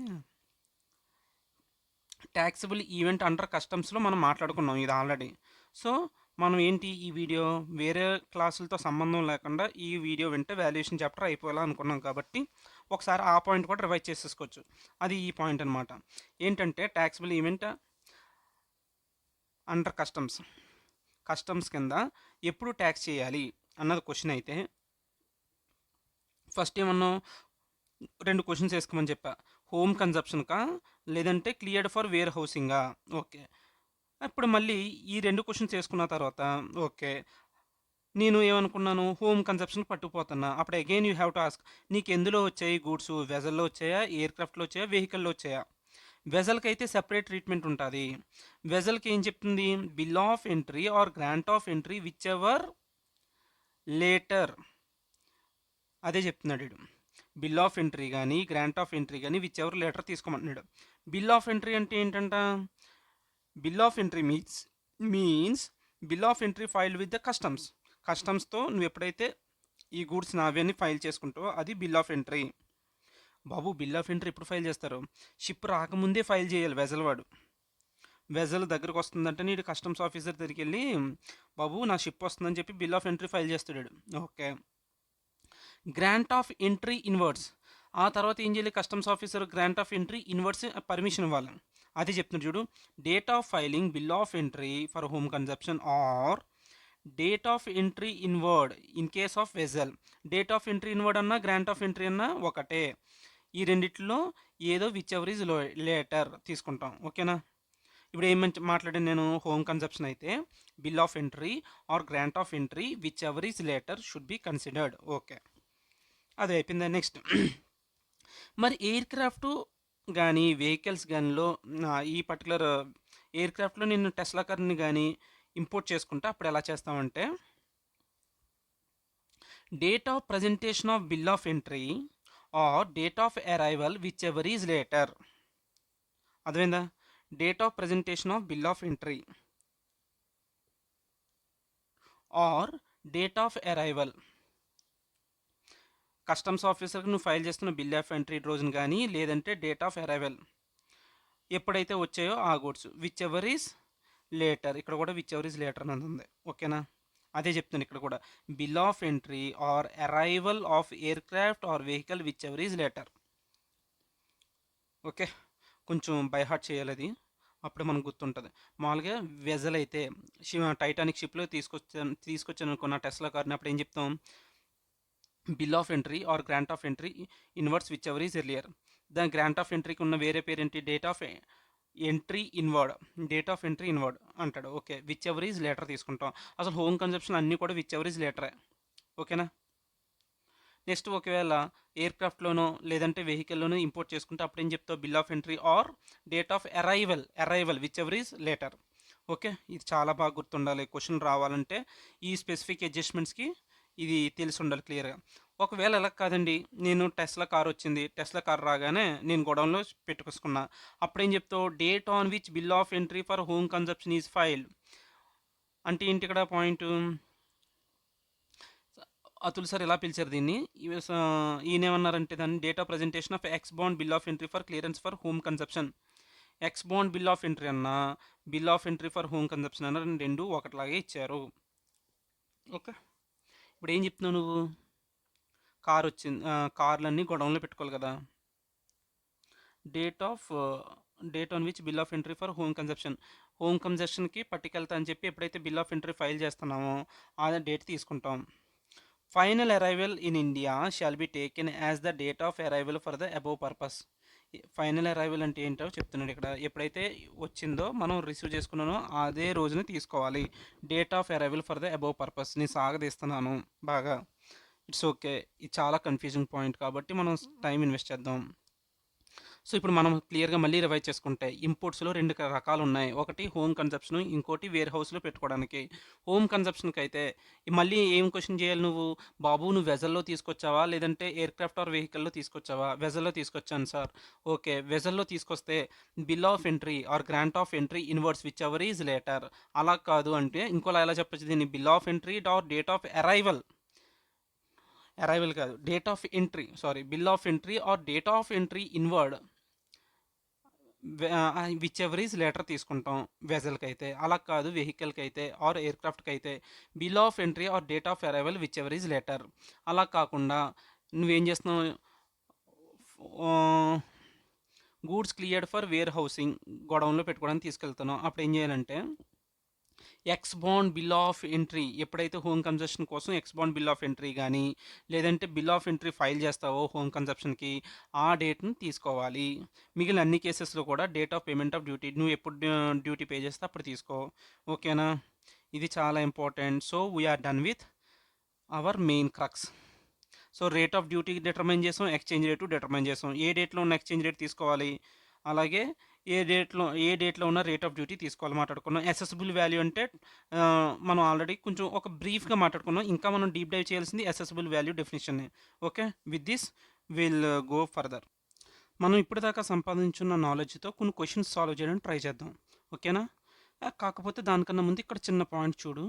నీకు ఇది చెప్పాను లేదు గుర్తులేదు, మళ్ళీ రివైజ్ చేసుకుందాం. లేదంటే ఇప్పుడు నేను మన వైజాగ్ పోర్ట్లో ఇంపోర్ట్ చేసుకున్న తర్వాత ఇంపోర్ట్ చేసుకున్న టెస్లా కార్ని నేను గొడౌన్ దాకా తీసుకెళ్ళడానికి మళ్ళీ సెపరేట్ ట్రాన్స్పోర్టేషన్ ఛార్జెస్ కానీ వేరే డిఫరెంట్ ఛార్జెస్ అనేది నేను ఇంకా అవ్వచ్చు. బట్ ఇది కస్టమ్ డ్యూటీ క్యాలిక్యులేషన్లో ఈ ట్రాన్స్పోర్టేషన్ కాస్ట్ ఇక్కడి నుంచి నా గొడౌన్ వరకు అయ్యే ట్రాన్స్పోర్టేషన్ కాస్ట్ కానీ వేరియస్ కాస్ట్ని ఇంక్లూడ్ చేయొచ్చా అంటే చెయ్యకూడదు. అదే చెప్తున్నాను చూడు. Post import expenses are not part of value. Okay, import అయిపోయిన తర్వాత ఏమైనా ఎక్స్పెన్సెస్ ఇంకర్ అయితే దాన్ని వాల్యూలో కలపకూడదు. Okay, that's it. Let's go to solve and few questions. Let us go with illustration 2 from a study material. ఏం చెప్తున్నారంటే ఇక్కడ వాల్యూ ఎంత, ఎప్పుడు price, if there is a price rise of the imported goods, మనం import చేసుకున్న goods price rise అయితే ఎప్పుడు in the international market between the date of contract and date of actual importation but the importer pays the contract price. మనం agree అయిన కాంట్రాక్ట్కి దాని తర్వాత మనం యాక్చువల్గా ఇంపోర్ట్ చేసుకున్న మధ్యలో ఏమైందంట, ఏం జరిగింది? ప్రైస్ అనేది రైజ్ అయింది. ఇప్పుడు నువ్వు కస్టమ్ డ్యూటీకి ఏ వాల్యూ కన్సిడర్ చేయాలన్నది క్వశ్చన్. నార్మల్గా ఏం చెప్తున్నానంటే assessable value is equal to transaction value అన్నాం కదా. ట్రాన్సాక్షన్ వాల్యూ అంటే ఏంటి? ఇక్కడ చూడు ఒకసారి. Transaction value means actual price paid or payable. యాక్చువల్గా మనం ఎంత పే చేసాము, బట్ వాడు ఏం చేశాడట, but the importer pays the contract price. వాడు అగ్రి అయిన ప్రైస్ మాత్రమే పే చేశాడు. ఇక్కడ ఏం చెప్తుందో transaction value means the actual price paid or payable, right? So ఆ కండిషన్ మీద ఆడు ఎంతైతే కాంట్రాక్ట్ ప్రైస్ పే చేశాడో ఆ ప్రైసే కన్సిడర్ చేస్తాము. ఇన్ ద మీన్ టైంలో ఆడు దేని పే చేశాడు, కాంట్రాక్ట్ ప్రైస్ ఎంత అయితే అగ్రి అయ్యాడో అంతే పే చేశాడు కదా. ఇన్ ద మీన్ టైంలో ఏదైనా ఏంటి రేట్ పెరిగినా సరే అది కన్సిడర్ చెయ్యము అని చెప్తున్నాడు. అయితే ఇక్కడ పాయింట్ ఏంటంటే ఆడు ఇలా సింపుల్గా చెప్పేశాడు, బట్ ఆడు క్లియర్గా చెప్పాడు అనుకో ట్రాన్సిట్లో ఉంది. ఇక్కడ మళ్ళీ ఇంకో పాయింట్ చూడు. ఇక్కడ ఇప్పుడు మనం ఏం నేర్చుకున్నాం, ఒకవేళ ట్రాన్సిట్లో ఉన్నప్పుడు ప్రైస్ పెరిగితే రివైజర్ ప్రైస్ అనేది కన్సిడర్ చేయండి అని చెప్పాడు ట్రాన్సాక్షన్ వాల్యూ కింద. అలా కాదు, ఇంపోర్ట్ చేసేసుకున్న తర్వాత after arriving at the place of import అయితే ఒరిజినల్ ప్రైసే కన్సిడర్ చేయండి. ట్రాన్సాక్షన్ వాల్యూ ఎంతైతే జరిగిందో దాని యొక్క ఒరిజినల్ ప్రైస్ తీయండి అని చెప్పాడు. ఇందులో మనం కన్ఫ్యూజ్ అవుతాం. ఇక్కడేంటి ఇక్కడ ఒకలా చెప్పాడు ఇక్కడ ఒకలా చెప్పాడు అని. అలా ఏం వద్దు. వాడు ఏమంటున్నాడు, ఆడు ఎంత పే చేశాడు కాంట్రాక్ట్ ప్రైస్ అదే తీసుకోండి, ఇంకా రివైజర్ ప్రైస్తో మనకు సంబంధం లేదని చెప్తున్నాడు. ద ప్రైస్ రైజ్ బిట్వీన్, చూడు ఒకసారి, imported goods or exported goods is its transaction value ఏదంటే దాని యొక్క ట్రాన్సాక్షన్ వాల్యూ. ట్రాన్సాక్షన్ వాల్యూ ఏది తీసుకోవాలంటే actual price paid or payable for the goods. The transaction shall unless it is ఇప్పుడు ఏం చెప్తుండే contract has been entered into the transaction value shall be the price stated in the contract unless transaction value ఏది తీసుకుంటున్నాడు ఏదైతే కాంట్రాక్ట్లో agree అయ్యాడో అదే తీసుకోండి unless it is not legally acceptable. ఇంకేం చెప్పాడు the price rise between the contract and actual date of import is irrelevant as the price actually paid or payable shall be taken in to be the value thus the price stated in the contract shall be taken. So మనం ఏం చెప్పాలి ఇక్కడ మనం చదువుకున్న ప్రొవిజన్కి దీనికి ఎలా justify చేసుకుందామంటే నార్మల్గా అయితే ట్రాన్సాక్షన్ వాల్యూ అంటే ఏంటి ప్రైస్ పెయిడ్ ఆర్ పేయబుల్. ఇక్కడ ఎంతైతే కాంట్రాక్ట్కి అగ్రి అయ్యాడో అదే పే చేస్తున్నాడు కాబట్టి క్లియర్గా చెప్పేశాడు కాబట్టి ఇంత పే చేస్తున్నానని దాని మీదే తీసుకుందాం. ఒకవేళ నీకు క్లియర్గా ఇంత ట్రాన్సిట్లో ఉన్నప్పుడు ఎలా మారింది అప్పుడు ఎలా కన్సిడర్ చేస్తావు లేదంటే ఆఫ్టర్ ఇంపోర్ట్ ఎలా మారింది ఇలా క్లియర్గా నీకు ఒక కేసు ఫామ్ చేస్తే అప్పుడు ఇది తీసుకోవచ్చు. ఓకేనా సింపుల్. నెక్స్ట్ క్వశ్చన్ ఏదైతే ఉందో ఇది మనం వేరే ప్రొవిజన్ నేర్చుకున్న తర్వాత రావాలి ఇక్కడికి. ఎందుకంటే జస్ట్ పోస్ట్ ఇంపోర్టేషన్ ప్రాసెసే కాదు ఇక్కడ and is a condition for sale అంటాడు అది అడ్జస్ట్మెంట్స్లో చూసుకుంటాం అది అక్కడికి వెళ్ళినప్పుడు చూద్దాం. ఓకే సేమ్ ఇదే ప్రొవిజన్ మీద ఇలిస్ట్రేషన్ 3 కూడా ఉంది ఇది స్టడీ మెటీరియల్ నుంచి. ఇక్కడ ఏం చెప్తున్నాడంటే వీడు ఒక హాస్పిటల్ ఉందండి వాళ్ళు రీసెర్చ్ కోసం ఒక మెషిన్ కొనుక్కుందాం అనుకున్నారు. ఎక్కడి నుంచి చికాగో నుంచి తీసుకుంటున్నారు. అయితే ఈ మెషిన్ కొనుక్కోవడానికి వీళ్ళు ఎంత సెటిల్కి అయ్యారు $5,000కి అగ్రి అయ్యారు. ఈ మెషిన్ అనేది 10th ఏప్రిల్న వాళ్ళు ఎక్స్పోర్ట్ చేశారు.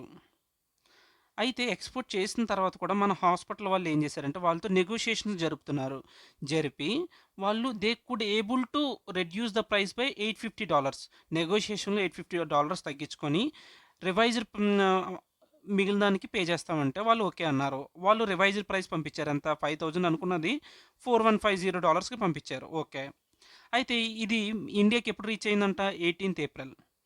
ఇప్పుడు మనోడు ఏమంటుందంటే the commissioner of customs has decided to take the original price ఎంత $5,000.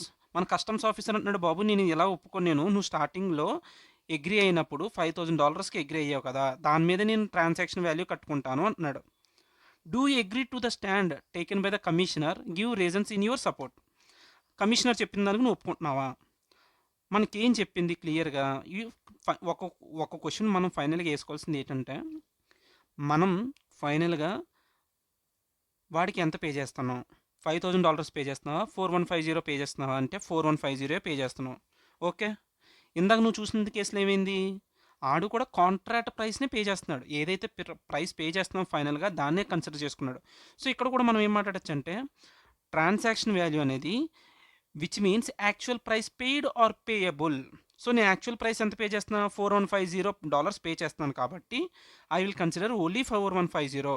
ఆడు ఇప్పుడు ఏమంటున్నాడు బాబు నువ్వు ట్రాన్సిట్లో ఉన్నప్పుడు అది రివైజ్డ్ ప్రైస్ అయింది కాబట్టి రివైజ్ అయినప్పుడు రివైజ్డ్ ప్రైస్ అన్న పాయింట్ కూడా మనం యాడ్ చేసుకోవచ్చు. ఇప్పుడు ట్రాన్సిట్లో ఉందిరా ఇంకా ఇంపోర్ట్ అవ్వాలా ఇంపోర్టేషన్ జరగకముందే ట్రాన్సిట్లో ఉన్నప్పుడు మనం ఏం తీసుకోమని చెప్పి ఇక్కడ revised price is the transaction value అని చెప్పావు కదా ఇక్కడ ఈ పాయింట్ కూడా కోట్ చేయొచ్చు. In case of import if prices are revised before arriving at the place of importation revised price is the transaction value అని చెప్పి. సో కమిషన్ యొక్క point wrong hence the goods should be valued as per the reduced price which was the price actually paid at the time of importation. Okay illustration is 3 is clear. Next ఇదే concept మీద ఉన్న question study material నుంచి ఇది 5th question. ఇక్కడ question answer ఒక దాంట్లోనే ఉంది కాబట్టి ఇది రవి అగర్వాల్ సార్ మెటీరియల్ నుంచి నేను క్యాప్చర్ చేసుకున్నా. ఈ క్వశ్చన్ ఏమంటున్నాడంటే ఇది ఒక ఇంపోర్టర్ అనేవాడు సన్ఫ్లవర్ సీడ్ ఆయిల్ అనేది యూఎస్లోంచి ఇంపోర్ట్ చేసుకుందాం అనుకున్నాడు. ఎంత కేస్ $435కి ఒక మెట్రిక్ టన్. ఓకే అయితే ఏమైంది ఎప్పుడు అనుకున్నాడు ఇది వాజ్ టు బి షిప్డ్ నార్మల్గా జూలైలో వాళ్ళు ఎక్స్పోర్ట్ చేయాలి బట్ వాళ్ళ మ్యూచువల్ అగ్రిమెంట్ వల్ల అదేమైంది డిలే అయిపోయి జూలైలో కాకుండా 5th ఆగస్ట్న షిప్ చేస్తున్నాడు అంటే ఎక్స్పోర్ట్ చేస్తున్నాడు.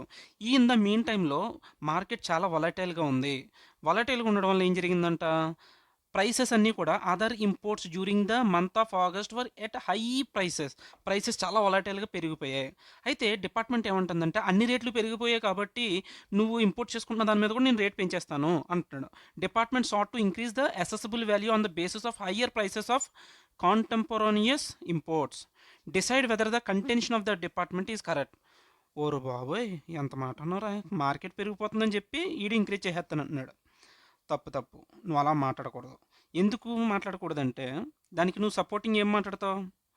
నార్మల్‌గా ఇప్పుడు మార్కెట్ పెరిగిపోయింది. ఇప్పుడు మన యూఎస్ ఎక్స్‌పోర్టర్ అనేవాడు ఇంకా ఎక్కువ చార్జ్ చేయొచ్చు. బట్ ఎందుకు చార్జ్ చేయలేదంటే వాడు డిలే చేశాడు గదా!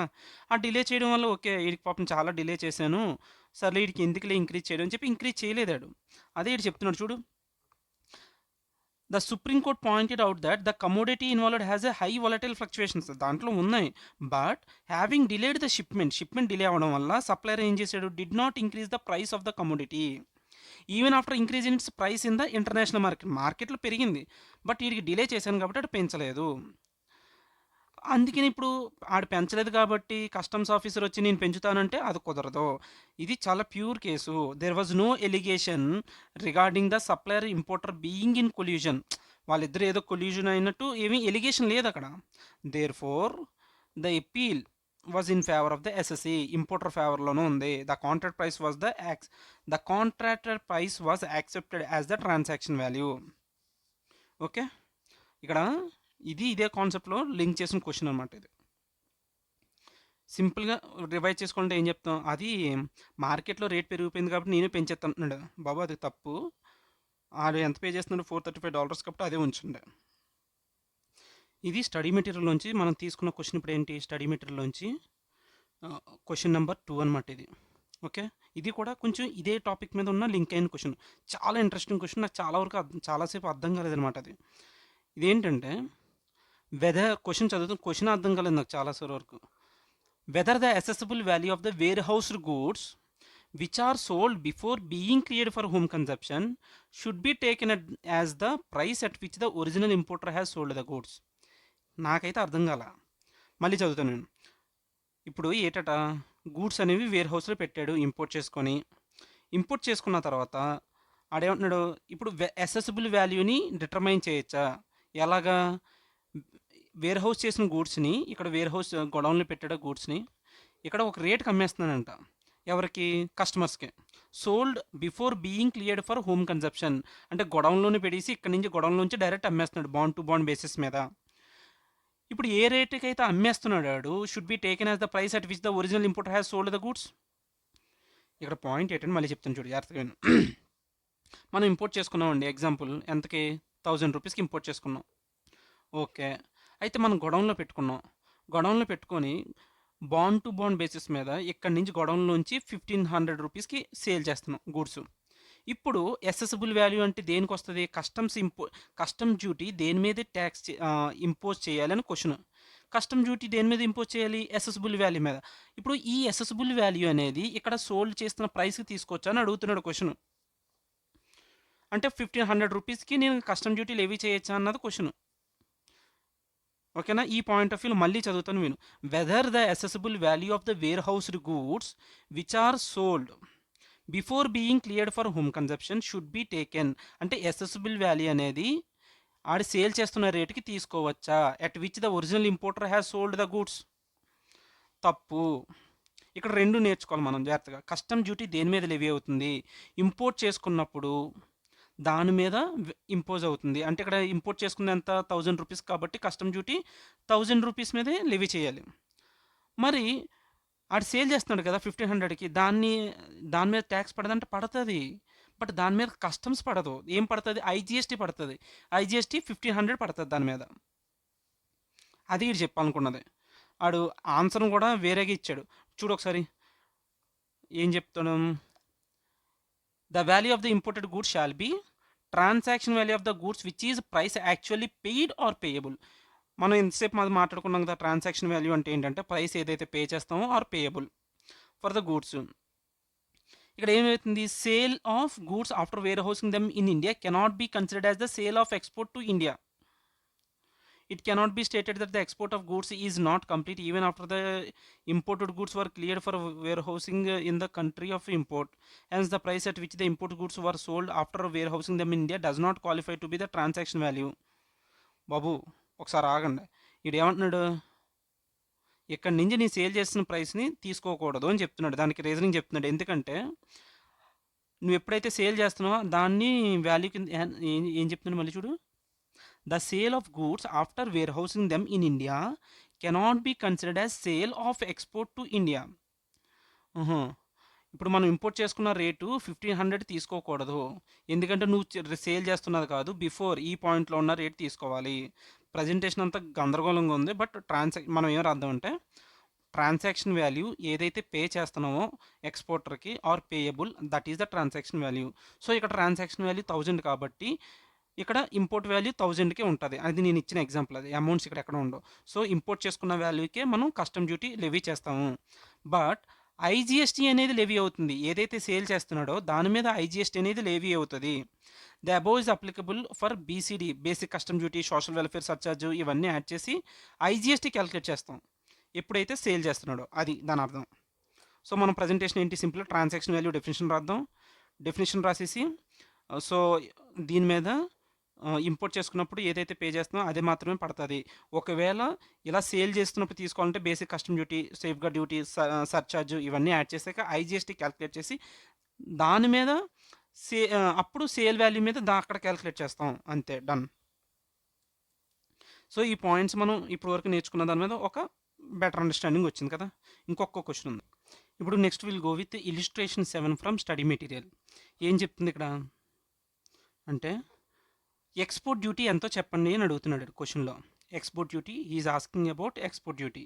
ఓకే, ఎక్స్పోర్ట్ డ్యూటీ అనగానే మనకి ఏం తెలుసు, నార్మల్గా మనకి ఒకటే చెప్పే కస్టమ్ డ్యూటీ ఎంత క్యాలిక్యులేట్ చేయాలంటే assessable value into export duty. ఇక్కడ ఎక్స్పోర్ట్ డ్యూటీ అన్నా రేట్ ఆఫ్ డ్యూటీ అన్నా ఒకటే, అండ్ ఎక్స్చేంజ్ రేట్. ఓకే, అయితే అసెసిబుల్ వాల్యూ ఎంత మనకి ఇక్కడ 1 lakh, రైట్? 1 lakh, right. అయితే ఎక్స్పోర్ట్ డ్యూటీ ఎంత, ఎక్స్పోర్ట్ డ్యూటీ ఎంత అంటే మనకేం తెలుసు చూడు, ఇక్కడ we can refer here. Export కేసులో ఎక్స్పోర్ట్ డ్యూటీ కదా, సారీ, ఇక్కడ ఎక్స్పోర్ట్ డ్యూటీ అంటే లెట్ ఎక్స్పోర్ట్ ఆర్డర్ కన్సిడర్ చేయాలి. లెట్ ఎక్స్పోర్ట్ ఆర్డర్ అంటే ఏంటి? లెట్ ఎక్స్పోర్ట్ ఆర్డర్ డేట్ ఎప్పుడట, 4th మేన లెట్ ఎక్స్పోర్ట్ ఆర్డర్ పాస్ చేశాడు. అయితే 4th Mena rate of duty ఎంత ఉంది? 8% ఉంది. అంటే కస్టమ్ డ్యూటీ ఎంత లెవీ చేయాలి? 8%. మరి ఎక్స్చేంజ్ రేట్ ఏం తీసుకోవాలి అంటే ఇక్కడ చూడు, మళ్ళీ ఎక్స్చేంజ్ రేట్కి ఏం చెప్పాము మనం? Exchange rate shipping bill or bill of export is file. Bill of export shipping bill ఎప్పుడు ఫైల్ చేసేటప్పుడు 26th ఏప్రిల్న. 26th ఏప్రిల్న రేట్ ఆఫ్ ఎక్స్చేంజ్ ఎంత ఉంది? 70 రూపీస్ ఉంది. So multiply with 70, then you will get 5,60,000 is the answer. So export duty 5,60,000. Simple, done. Do one question on ad valorem method concept. ఈ ad valorem method concept మీద ఒక question చేద్దాం, ఓకేనా? ఆ question చేయాలంటే before that we should have good understanding of the format of calculation of custom duty. First ఏం చేస్తామంటే assessable value కనిపెట్టుకోవాలి, ఓకేనా? అసెసిబుల్ వాల్యూ కనిపెట్టిన తర్వాత బేసిక్ కస్టమ్ డ్యూటీ అనేది క్వశ్చన్లో చెప్తాడు మనకి, ఇంత తీయండి బేసిక్ కస్టమ్ డ్యూటీ అని. సో ఈ అసెసిబుల్ వాల్యూ మీద మనం ఏం చేస్తామంటే బేసిక్ కస్టమ్ డ్యూటీ ఐడెంటిఫై చేస్తాం. ఒకవేళ సేఫ్ గార్డ్ డ్యూటీ అనేది ఏమైనా ఇస్తే ఆ సేఫ్ గార్డ్ డ్యూటీని కూడా మనం ఏం చేయాలి? We should calculate safeguard duty on the assessable value. Basic custom duty దేని మీద? అసెసిబుల్ వాల్యూ మీద. అయితే సోషల్ వెల్ఫేర్ సర్చార్జ్ ఉంది కదా, ఈ సోషల్ వెల్ఫేర్ సర్చార్జ్ మాత్రం బేసిక్ కస్టమ్ డ్యూటీ మీద క్యాలిక్యులేట్ చేయాలి. అంటే దీని మీద 10% social welfare surcharge. It is always fixed. Okay, నీకేమొచ్చింది ఇప్పుడు? సబ్ టోటల్ వచ్చింది. దీని మీద ఐజిఎస్టీ పర్సంటేజ్ ఎంతో అంత కడితే నీకు ఐజిఎస్టీ వాల్యూ వచ్చింది. ఓకే, ఇప్పుడు టోటల్ కస్టమ్ డ్యూటీ ఎంత అంటే BCD, safeguard duty, social welfare surcharge, integrated tax ఇవన్నీ కలిపితే దిస్ ఈజ్ కస్టమ్ డ్యూటీ. ఇప్పుడు ఈ రెండు కాన్సెప్ట్లతో మనం ఇంకా రూల్స్ చేద్దాం. రూల్స్ కన్నా ముందు ఒక క్వశ్చన్ చేద్దాం. Illustration 8 from study material. Next question చేయాలి అంటే మనకి ఒక 2 రూల్స్ మీద చిన్న అండర్స్టాండింగ్ ఉండాలి. ఈ రూల్స్ మళ్ళీ మనం మాట్లాడుకుందాం ఆ రెస్పెక్టివ్ రూల్స్ టాపిక్లోకి వెళ్ళినప్పుడు. బట్ ఈ క్వశ్చన్ చేయడానికి మనకి ఈ నాలెడ్జ్ ఉండాలి కాబట్టి ఒకసారి డిస్కస్ చేసుకోవచ్చు. రూల్ 3 అనేది ఏం చెప్తుందంటే, రూల్ 3 అనేది assessable value is equal to transaction value అవుతుంది. ఎప్పుడు అవుతుంది? Price must be the sole consideration and they are not related parties. ఆ రెండు బేసిస్ మీద అయితే అప్పుడు assessable value is equal to transaction value అవుద్ది. కానీ ఏం చెప్తున్నావు నువ్వు ఇప్పుడు? ట్రాన్సాక్షన్ వాల్యూ లేదనుకో, అప్పుడు ఈ మెథడ్ వాడడానికి లేదు. నీకు ట్రాన్సాక్షన్ వాల్యూయే లేదన్నప్పుడు మనకి రూల్ 3 అనేది వర్క్ అవ్వదు. అప్పుడు ఏమంటావంటే రూల్ 4 ప్రకారం ఐడెంటిఫై చెయ్యి. ఇప్పుడెలా ఐడెంటిఫై చేస్తావంటే లైక్, కైండ్ అండ్ క్వాలిటీ అంటే కంపారబుల్ ఆర్ ఐడెంటికల్ ఐటెమ్స్ ఏమైనా ఉంటే వాటి యొక్క ప్రైస్‌ని బట్టి దీని ప్రైస్ డిటర్మైన్ చెయ్యి అని చెప్తాం. దీనికి కూడా కొన్ని కండిషన్స్ ఉన్నాయి. ఏంటి? Same physical characteristics, quality and reputation ఉండాలి. అది ఒకే కంట్రీలోంచి ఇంపోర్ట్ చేసుకోవాలి. అండ్ ఒకే వ్యక్తి 2 కూడా produced by the same person, అది కూడా సేమ్ పర్సనే ప్రొడ్యూస్ చేయాలి. ఇది ప్రిఫరబుల్లీ నాట్ కంపల్సరీ. దీనికి ఏమి అడ్జస్ట్మెంట్ చేసుకోవచ్చు? Shall be made with respect different adjustments అనేవి difference in quantity, transportation and commercial level of exportation. So ఇక్కడ పాయింట్ ఏంటంటే మనకి ట్రాన్సాక్షన్ వాల్యూ లేదండి, అందుకని రూల్ 3 వాడుకోలేము. రూల్ 4కి వెళ్తే ఏం చెప్తుందంటే నువ్వు దాని రేట్ ఎంతో తెలియదు కాబట్టి దాని రేట్ని వేరే ఇప్పుడు పామ్ ఆయిల్ రేట్ తెలియట్లేదు, సన్ఫ్లవర్ ఆయిల్ తెలుసు అనుకో, దాంతో కంపేర్ చేసుకో. బట్ ఈ సన్ఫ్లవర్ ఆయిల్ ఎక్కడి నుంచి రావాలి? ఈ పామ్ ఆయిల్ ఎవడైతే ప్రొడ్యూస్ చేస్తుందో వాడే ప్రొడ్యూస్ చేయాలి. క్వాంటిటీ కూడా ఆల్మోస్ట్ అంతే క్వాంటిటీ కాదు క్వాలిటీ అలాగే ఉండాలి. రెప్యుటేషను, ఫిజికల్ క్యారెక్టరిస్టిక్స్, ఆ తర్వాత ఇది థాయిలాండ్లోంచి ఇంపోర్ట్ చేసుకుంటే ఇది కూడా థాయిలాండ్లోంచి ఇంపోర్ట్ చేసుకోవాలని చెప్పాడు. కానీ క్వాంటిటీలో అడ్జస్ట్మెంట్ చేసుకోవచ్చు. Difference in commercial level of transportation అంటే కమర్షియల్ లెవెల్ ఆఫ్ ట్రాన్స్పోర్టేషనా అంటే ఏంటి? కమర్షియల్ లెవెల్ ఆఫ్ ట్రాన్స్పోర్టేషను ఇది ఫర్ ఎగ్జాంపుల్ మనం ఏం చేస్తాం, పామ్ ఆయిల్ అనేది చెన్నైలో ఇంపోర్ట్ చేసుకున్నాం. చెన్నైలో ఇంపోర్ట్ చేసుకొని మనం ఎక్కడ తీసుకొస్తున్నాం? చెన్నై టు వైజాగ్ ఏంటంటే పోర్ట్, వైజాగ్ సీ పోర్ట్లోకి తీసుకొస్తున్నాం. ఓకేనా? ఇప్పుడు పామ్ ఆయిల్కి అయితే ఇలా చేస్తే మరి ఇంకోటి ఏంటి, సన్ఫ్లవర్ ఆయిల్ మాత్రం నువ్వు ఎక్కడ ముంబై పోర్ట్లోంచి ఇంపోర్ట్ చేసుకొని వైజాగ్ పోర్ట్ తీసుకొస్తున్నావు. సో ఇది ఇంపోర్ట్ చేసుకున్నప్పుడు నీకు ఒకటే ఇంపోర్ట్ లైక్ ట్రాన్స్పోర్టేషన్ కాస్ట్ ఒకటే అవుతుందా? చెన్నైకి దీనికి మారుతుంది కదా, దాన్నే కమర్షియల్ లెవెల్ ఆఫ్ ట్రాన్స్పోర్టేషన్ అంటాడు. ఏయ్, అది transportation cost. Sorry sorry sorry sorry sorry difference in transportation కాస్ట్కి ఇప్పుడు నేను చెప్పింది ఎగ్జాంపుల్. కమర్షియల్ లెవెల్ కంటే అది కాదు. ఇప్పుడు ఒకడు ఏం చేస్తాడు, నేను మ్యానుఫ్యాక్చరర్ దగ్గర నుంచి ఇంపోర్ట్ చేసుకుంటాను, ఇంకోటి ఎవరి దగ్గర నుంచి ఇంపోర్ట్ చేసుకుంటాడు? హోల్సేలర్ దగ్గర నుంచి. అప్పుడు వీడికి ప్రైస్లో డిఫరెన్స్ వస్తుంది కదా, వాడికి అవైలబుల్గా వచ్చిన ప్రైస్, వీడికి అవైలబుల్గా వచ్చిన ప్రైస్, అవి కూడా అడ్జస్ట్ చేయమండి అని చెప్తున్నాడు. ఓకేనా? ట్రాన్స్పోర్టేషన్ కాస్ట్ అర్థమైంది కదా, కమర్షియల్ లెవెల్ ఆఫ్ ఎక్స్పోర్టేషన్ అంటే అది. ఒకవేళ multiple comparable transactions are found, then lowest of such value shall be considered. నువ్వు కంగారడకు, ఈ రూల్ 4 అనేది మళ్ళీ మనం వస్తాం. బట్ ఈ అవగాహన ఉంటే మనం యాడ్వలరం కాన్సెప్ట్ మీద క్వశ్చన్ చేసేయచ్చు. Okay, let's go there. This is study material నుంచి ఇలిస్ట్రేషన్ ఎంత? ఐసీఏ స్టడీ మెటీరియల్లో ఇలిస్ట్రేషన్ 8 ఇది. Okay, done. ఏం చెప్తుందంటే స్టోరీ, ఒక చారిటబుల్ ఆర్గనైజేషన్ అనే వాళ్ళు 800 metric tons of edible oil Malaysia నుంచి ఇంపోర్ట్ చేసుకున్నారు. ఎందుకోసం అంటే free distribution to below poverty line citizens in backward area. వెనకబడ్డ వర్గాలకి వీళ్ళు ఆయిల్ ఫ్రీగా సప్లై చేద్దాం అనుకుంటున్నారు. Very good. అయితే this being a special transaction, దీని మీద చాలా నామినల్ ప్రైస్ మాత్రమే ఛార్జ్ చేస్తున్నాం. ఎంత? $10 పర్ మెట్రిక్ టన్. మనం ఎక్కడి నుంచి ఇంపోర్ట్ చేసుకుంటున్నాం? మలేషియా నుంచి. వాడు ఏం చేశాడు బాబు, సార్ మేము చారిటబుల్ ఆర్గనైజేషన్ సార్, మా కంట్రీలో చాలా వెనకబడే వర్గాలకు మేము ఆయిల్ సప్లై చేద్దాం అనుకుంటే ఆడు కరిగిపోయి అన్నాడంట. సరే సార్, మీరు ఎక్కువ ఏం పే చేయకండి, జస్ట్ నామినల్ ప్రైస్ $10 పే చేయండి చాలు ఒక మెట్రిక్ టన్కి అన్నాడు. థ్యాంక్ యూ సో మచ్ అని చెప్పి ఆ $10 అని ఎందుకు కలెక్ట్ చేసుకున్నాడంటే వాడు to cover the freight and insurance charges. ఓకేనా? ఓకే. ఇప్పుడు మనకేం చెప్తున్నాడంట, the customs house found that about the time of importation of this gift consignment, Malaysia నుంచి ఇవి ఇంపోర్ట్ చేసుకుంటున్న సమయంలో మనకి వీటితో పాటు పోర్ట్లకి ఇంకా వేరే వేరే కూడా వస్తాయి కదా, ఇలా ఎడిబుల్ ఆయిల్స్ మలేషియా నుంచి ఇంపోర్ట్ చేసుకుంటున్నవి డిఫరెంట్ కేసెస్ ఉన్నాయంట. ఆ కేసెస్ ఏమని బిలో ఇచ్చాడు. ఏంటి ఇచ్చాడు?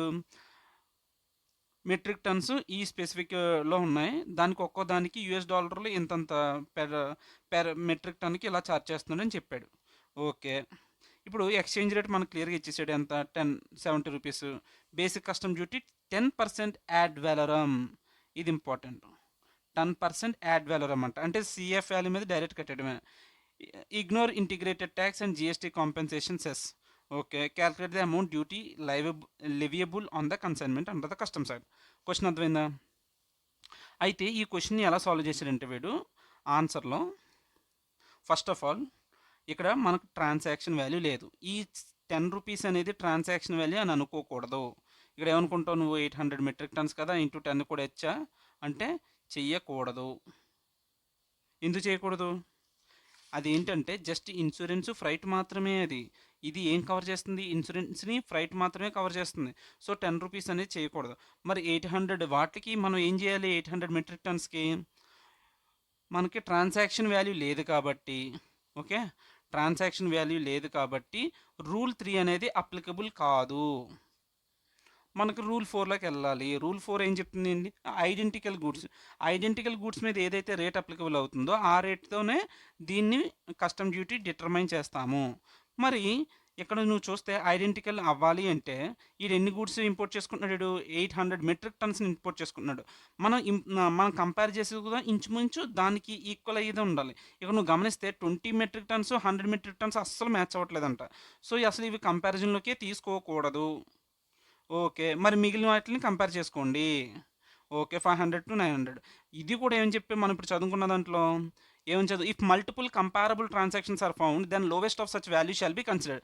ఈ అన్నిట్లో లోవెస్ట్ ఏదైతే ఉందో దాన్ని కన్సిడర్ చేయండి అని చెప్తున్నాడు. ఓకేనా? ఏది కన్సిడర్ చేయాలి ఇప్పుడు? 160 కన్సిడర్ చేయాలి. ఓకే. అప్పుడు మనం ఏం చేస్తామంటే 800 ఇంటూ 160. ఓకే. చూడు answer. 800 into 160 is $1,28,000. Exchange rate మనకు 70 రూపీస్ ఇచ్చారు కాబట్టి ఇప్పుడు ఏమొచ్చింది? అసెసిబుల్ వాల్యూ వచ్చింది. సిఐఎఫ్ వాల్యూ వచ్చింది. దీన్నే అసెసిబుల్ వాల్యూ అంటాడు. యాడ్ వెలరమ్ బేసిక్ కస్టమ్ డ్యూటీ ఏం చెప్పాడు? 10% యాడ్ వెలరమ్ అన్నాడు. డైరెక్ట్ ఆ సిఐఎఫ్ వాల్యూ మీద యాడ్ వెలరమ్ 10% కడేస్తే నీకేమొచ్చేసింది? బేసిక్ కస్టమ్ డ్యూటీ వచ్చింది. దీని మీద నీకు సేఫ్ గార్డ్ డ్యూటీ ఏమైనా ఉందని చెప్పాడు? ఏం చెప్పలేదు. సర్చార్జ్ జస్ట్ దేని మీద పడుతుంది? సోషల్ వెల్ఫేర్ సర్చార్జ్ ఈ 8,97,6,000 మీద 10%. ఇది చెప్పకపోయినా సరే, క్వశ్చన్లో చెప్పకపోయినా social welfare surcharge is always 10% on BCD basic custom duty. So this is the total customs payable. అయితే ఇది ఇందులో ఆన్సర్ చాలా ఈజీ. బట్ ఈ థియరీ రాయాలి మనం. ఏం రాస్తావు నువ్వు? నార్మల్గా ఏం చెప్పాను? First of all there is no transaction value. ఓకేనా? There is no transaction value. ఏదైతే ఇచ్చాడో just to cover the freight and insurance charges మాత్రమే. అయితే రూల్ 4 ఏం చెప్తుంది? Transaction value of identical goods తీసుకోవచ్చు. అయితే అదేం ఉండాలి? అది commercial value and substantially same quantity ఉండాలి. సిన్స్ ఏంటి సబ్స్టాన్షియల్లీ సేమ్ క్వాంటిటీ కవర్ చేయాలి కాబట్టి ఇక్కడ 20 అనేది 100 అనేది సబ్స్టాన్షియల్ క్వాంటిటీకి రావు కాబట్టి మనం ఇది should be left for consideration. అసలు అవి మన కన్సిడరేషన్లోకే తీసుకోకూడదు. మిగిలిన కంపేర్ చేసుకుని అందులో lowest of such value shall be used to determine the value of imported goods అన్నాడు. మిగిలిన దాంట్లో లోవెస్ట్ 160. That's it. సో ఈ క్వశ్చన్తో మనకి ఇంకో ఇలిస్ట్రేషన్ క్వశ్చన్ అయిపోయింది. So next will go with question number 5 from study material. ఇవి కూడా మనం ఏ కాన్సెప్ట్ మీద చేస్తున్నాం ఇప్పుడు ఇది ఏ క్వశ్చన్ కాన్సెప్ట్ మీద అంటే rate of duty, exchange rates మీద 2 క్వశ్చన్లు ఉన్నాయి. 2 చూసుకుంటాం. ఇది రేట్ ఆఫ్ డ్యూటీ మీద ఉంటుంది. ఓకేనా? ఏంటంటే question explain with reference to the provisions of the customs act. ఏం చెప్తున్నాడు? రేట్ ఆఫ్ డ్యూటీని and tariff valuation for imports through a vehicle where bill of entry is filed prior to the arrival of the vehicle. ఇక్కడ ఏమడిగాడు మనల్ని? Rate of డ్యూటీకి ఏ date consider చేస్తారు? Relevant date ఏంటి? ఓకేనా? ఆడ వెహికల్ ద్వారా ఇంపోర్ట్ చేసుకుంటున్నాడు. ఇంపోర్ట్స్ అనే వెహికల్ ద్వారా bill of entry is filed prior to the arrival of the vehicle. అంటే అర్థం ఏంటి? అరైవల్ తర్వాత జరిగింది, బిల్ ఆఫ్ ఎంట్రీ ఫస్ట్ జరిగింది. ఇది ఫస్ట్, ఇది సెకండ్. మనకి మొత్తం ఏంటి?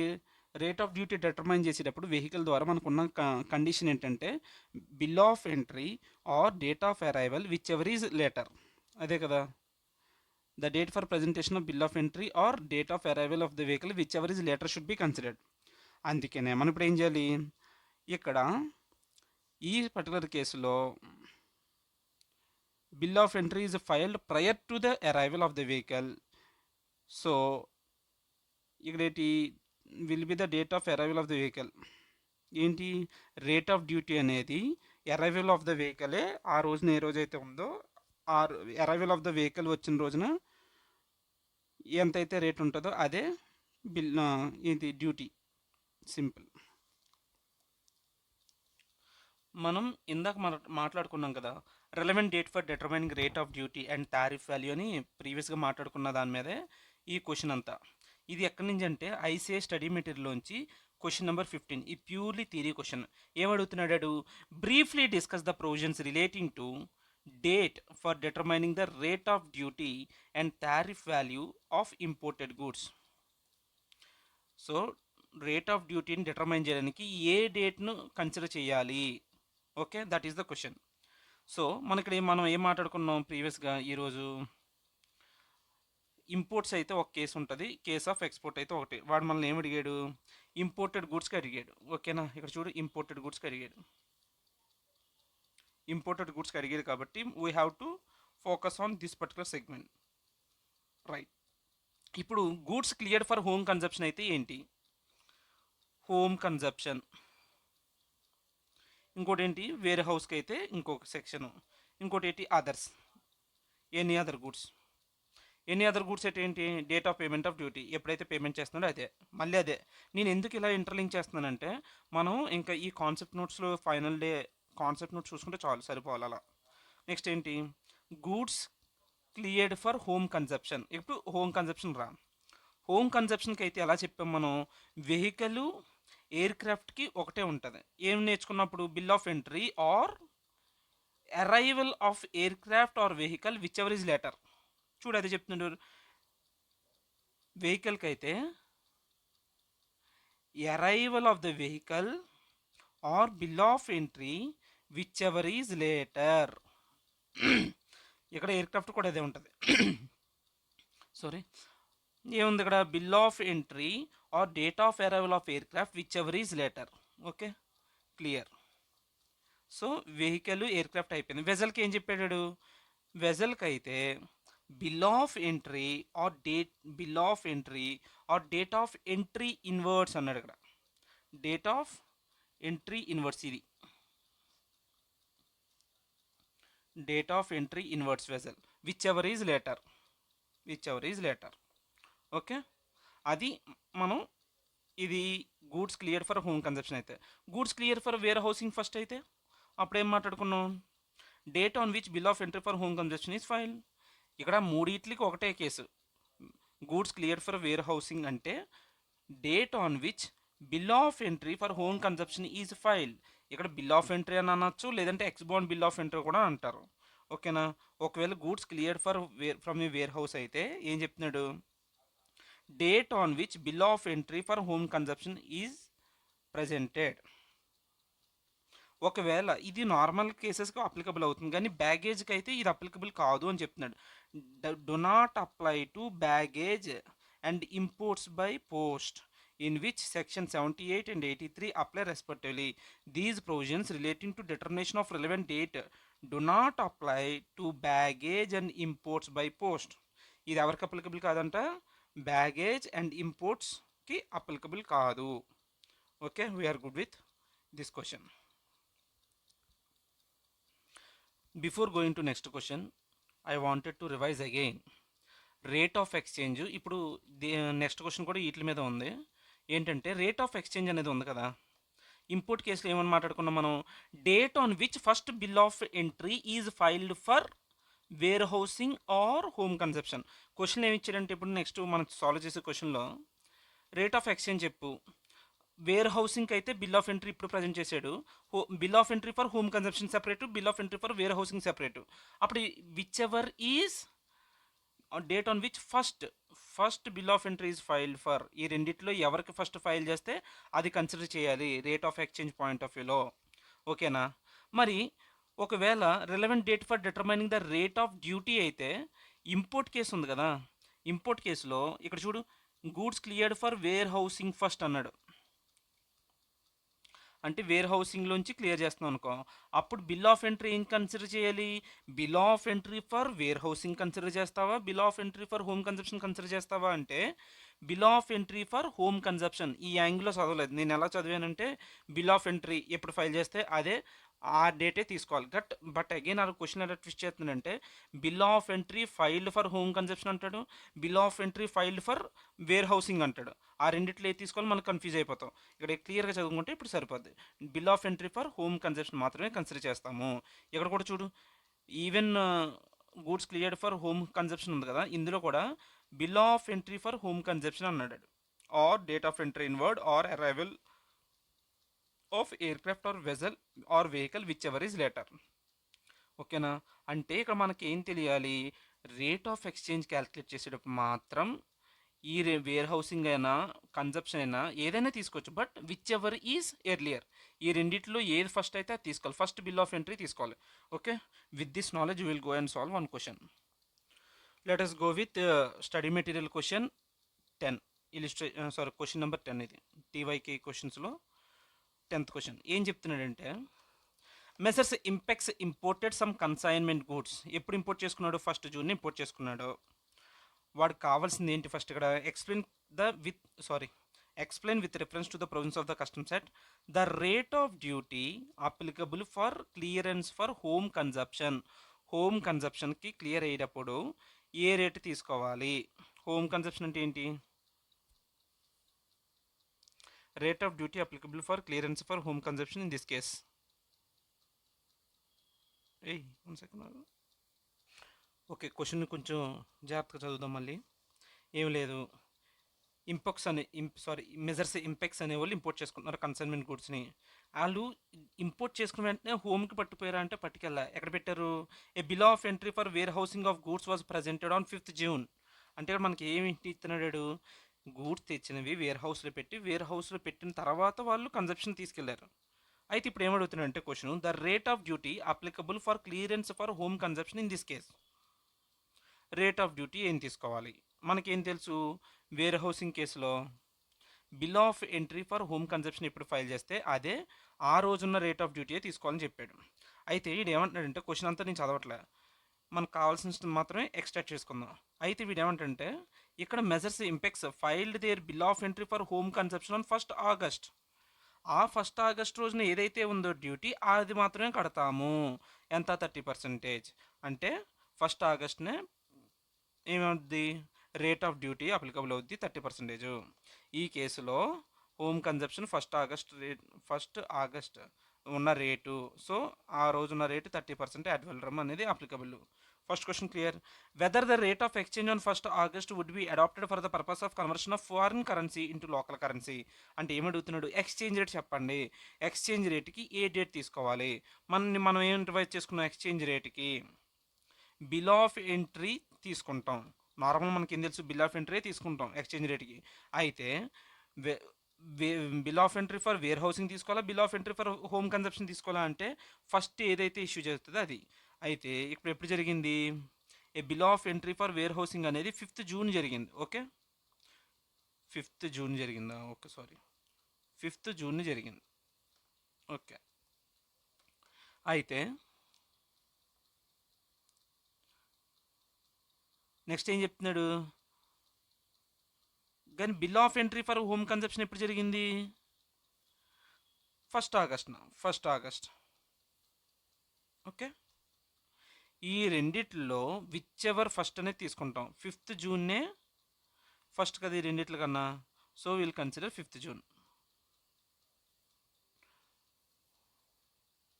Bill of entry for warehousing. So ఆ రోజున్న ట్యాక్స్ రేట్, ఎక్స్చేంజ్ రేట్ మాత్రమే అప్లికబుల్ అవుతుంది. Therefore, in the given case, rate of exchange that would be relevant on the date of presentation of bill of entry for warehousing అనేది applicable అవుతుంది. Okay, with this question number 10 is completed. So ఈ వీడియోలో మనం ఒకసారి recap చూసుకుంటే, ఈ వీడియోలో మనం ఏం నేర్చుకున్నాం? మొత్తం ఈ చాప్టర్లో ఏం కవర్ అవుతుందో చూసాం. ఆ తర్వాత బ్యాక్గ్రౌండ్ లైక్ డిఫరెంట్ ఏంది ఇంకో టర్మ్స్ గురించి నేర్చుకున్నాం. ఆ తర్వాత ఈ డెఫినేషన్ నేర్చుకున్నాం. నెక్స్ట్ మెయిన్ ఏంటంటే కస్టమ్ డ్యూటీ డెఫినేషన్ అని అనుకొని ఎక్స్చేంజ్ రేట్ కవర్ చేసాం, రేట్ ఆఫ్ డ్యూటీ కవర్ చేసాం. ఇంకా అసెసిబుల్ వాల్యూ ఇన్డెప్త్గా కవర్ చేయలేదు. జస్ట్ ట్రాన్సాక్షన్ వాల్యూ అంటే ఏంటి, అసలు డ్యూటీ, రేట్ ఆఫ్ డ్యూటీ ఎన్ని రకాలు, స్పెసిఫిక్, యాడ్ వెలరమ్. యాడ్ వెలరమ్లో మళ్ళీ ట్రాన్సాక్షన్ వాల్యూ అలాగే తారిఫ్ వాల్యూ. ఇలా మనం కొన్ని చూసాం. జస్ట్ రేట్ ఆఫ్ ఎక్స్చేంజ్ చూసాం, ఈ రేట్ ఆఫ్ డ్యూటీ చూసాం, ఇంతే చూసాం. ఇది ఒకటి చూసాం. అసెసిబుల్ వాల్యూలో జస్ట్ బేసిక్ ఇంట్రడక్షన్ అన్నమాట ఇది. అండ్ దాని రిలవెంట్ క్వశ్చన్స్ చూసాం. నెక్స్ట్ వీడియోలో మనం మిగిలిన కవర్ చేసుకుందాం. ఓకేనా? Bye bye.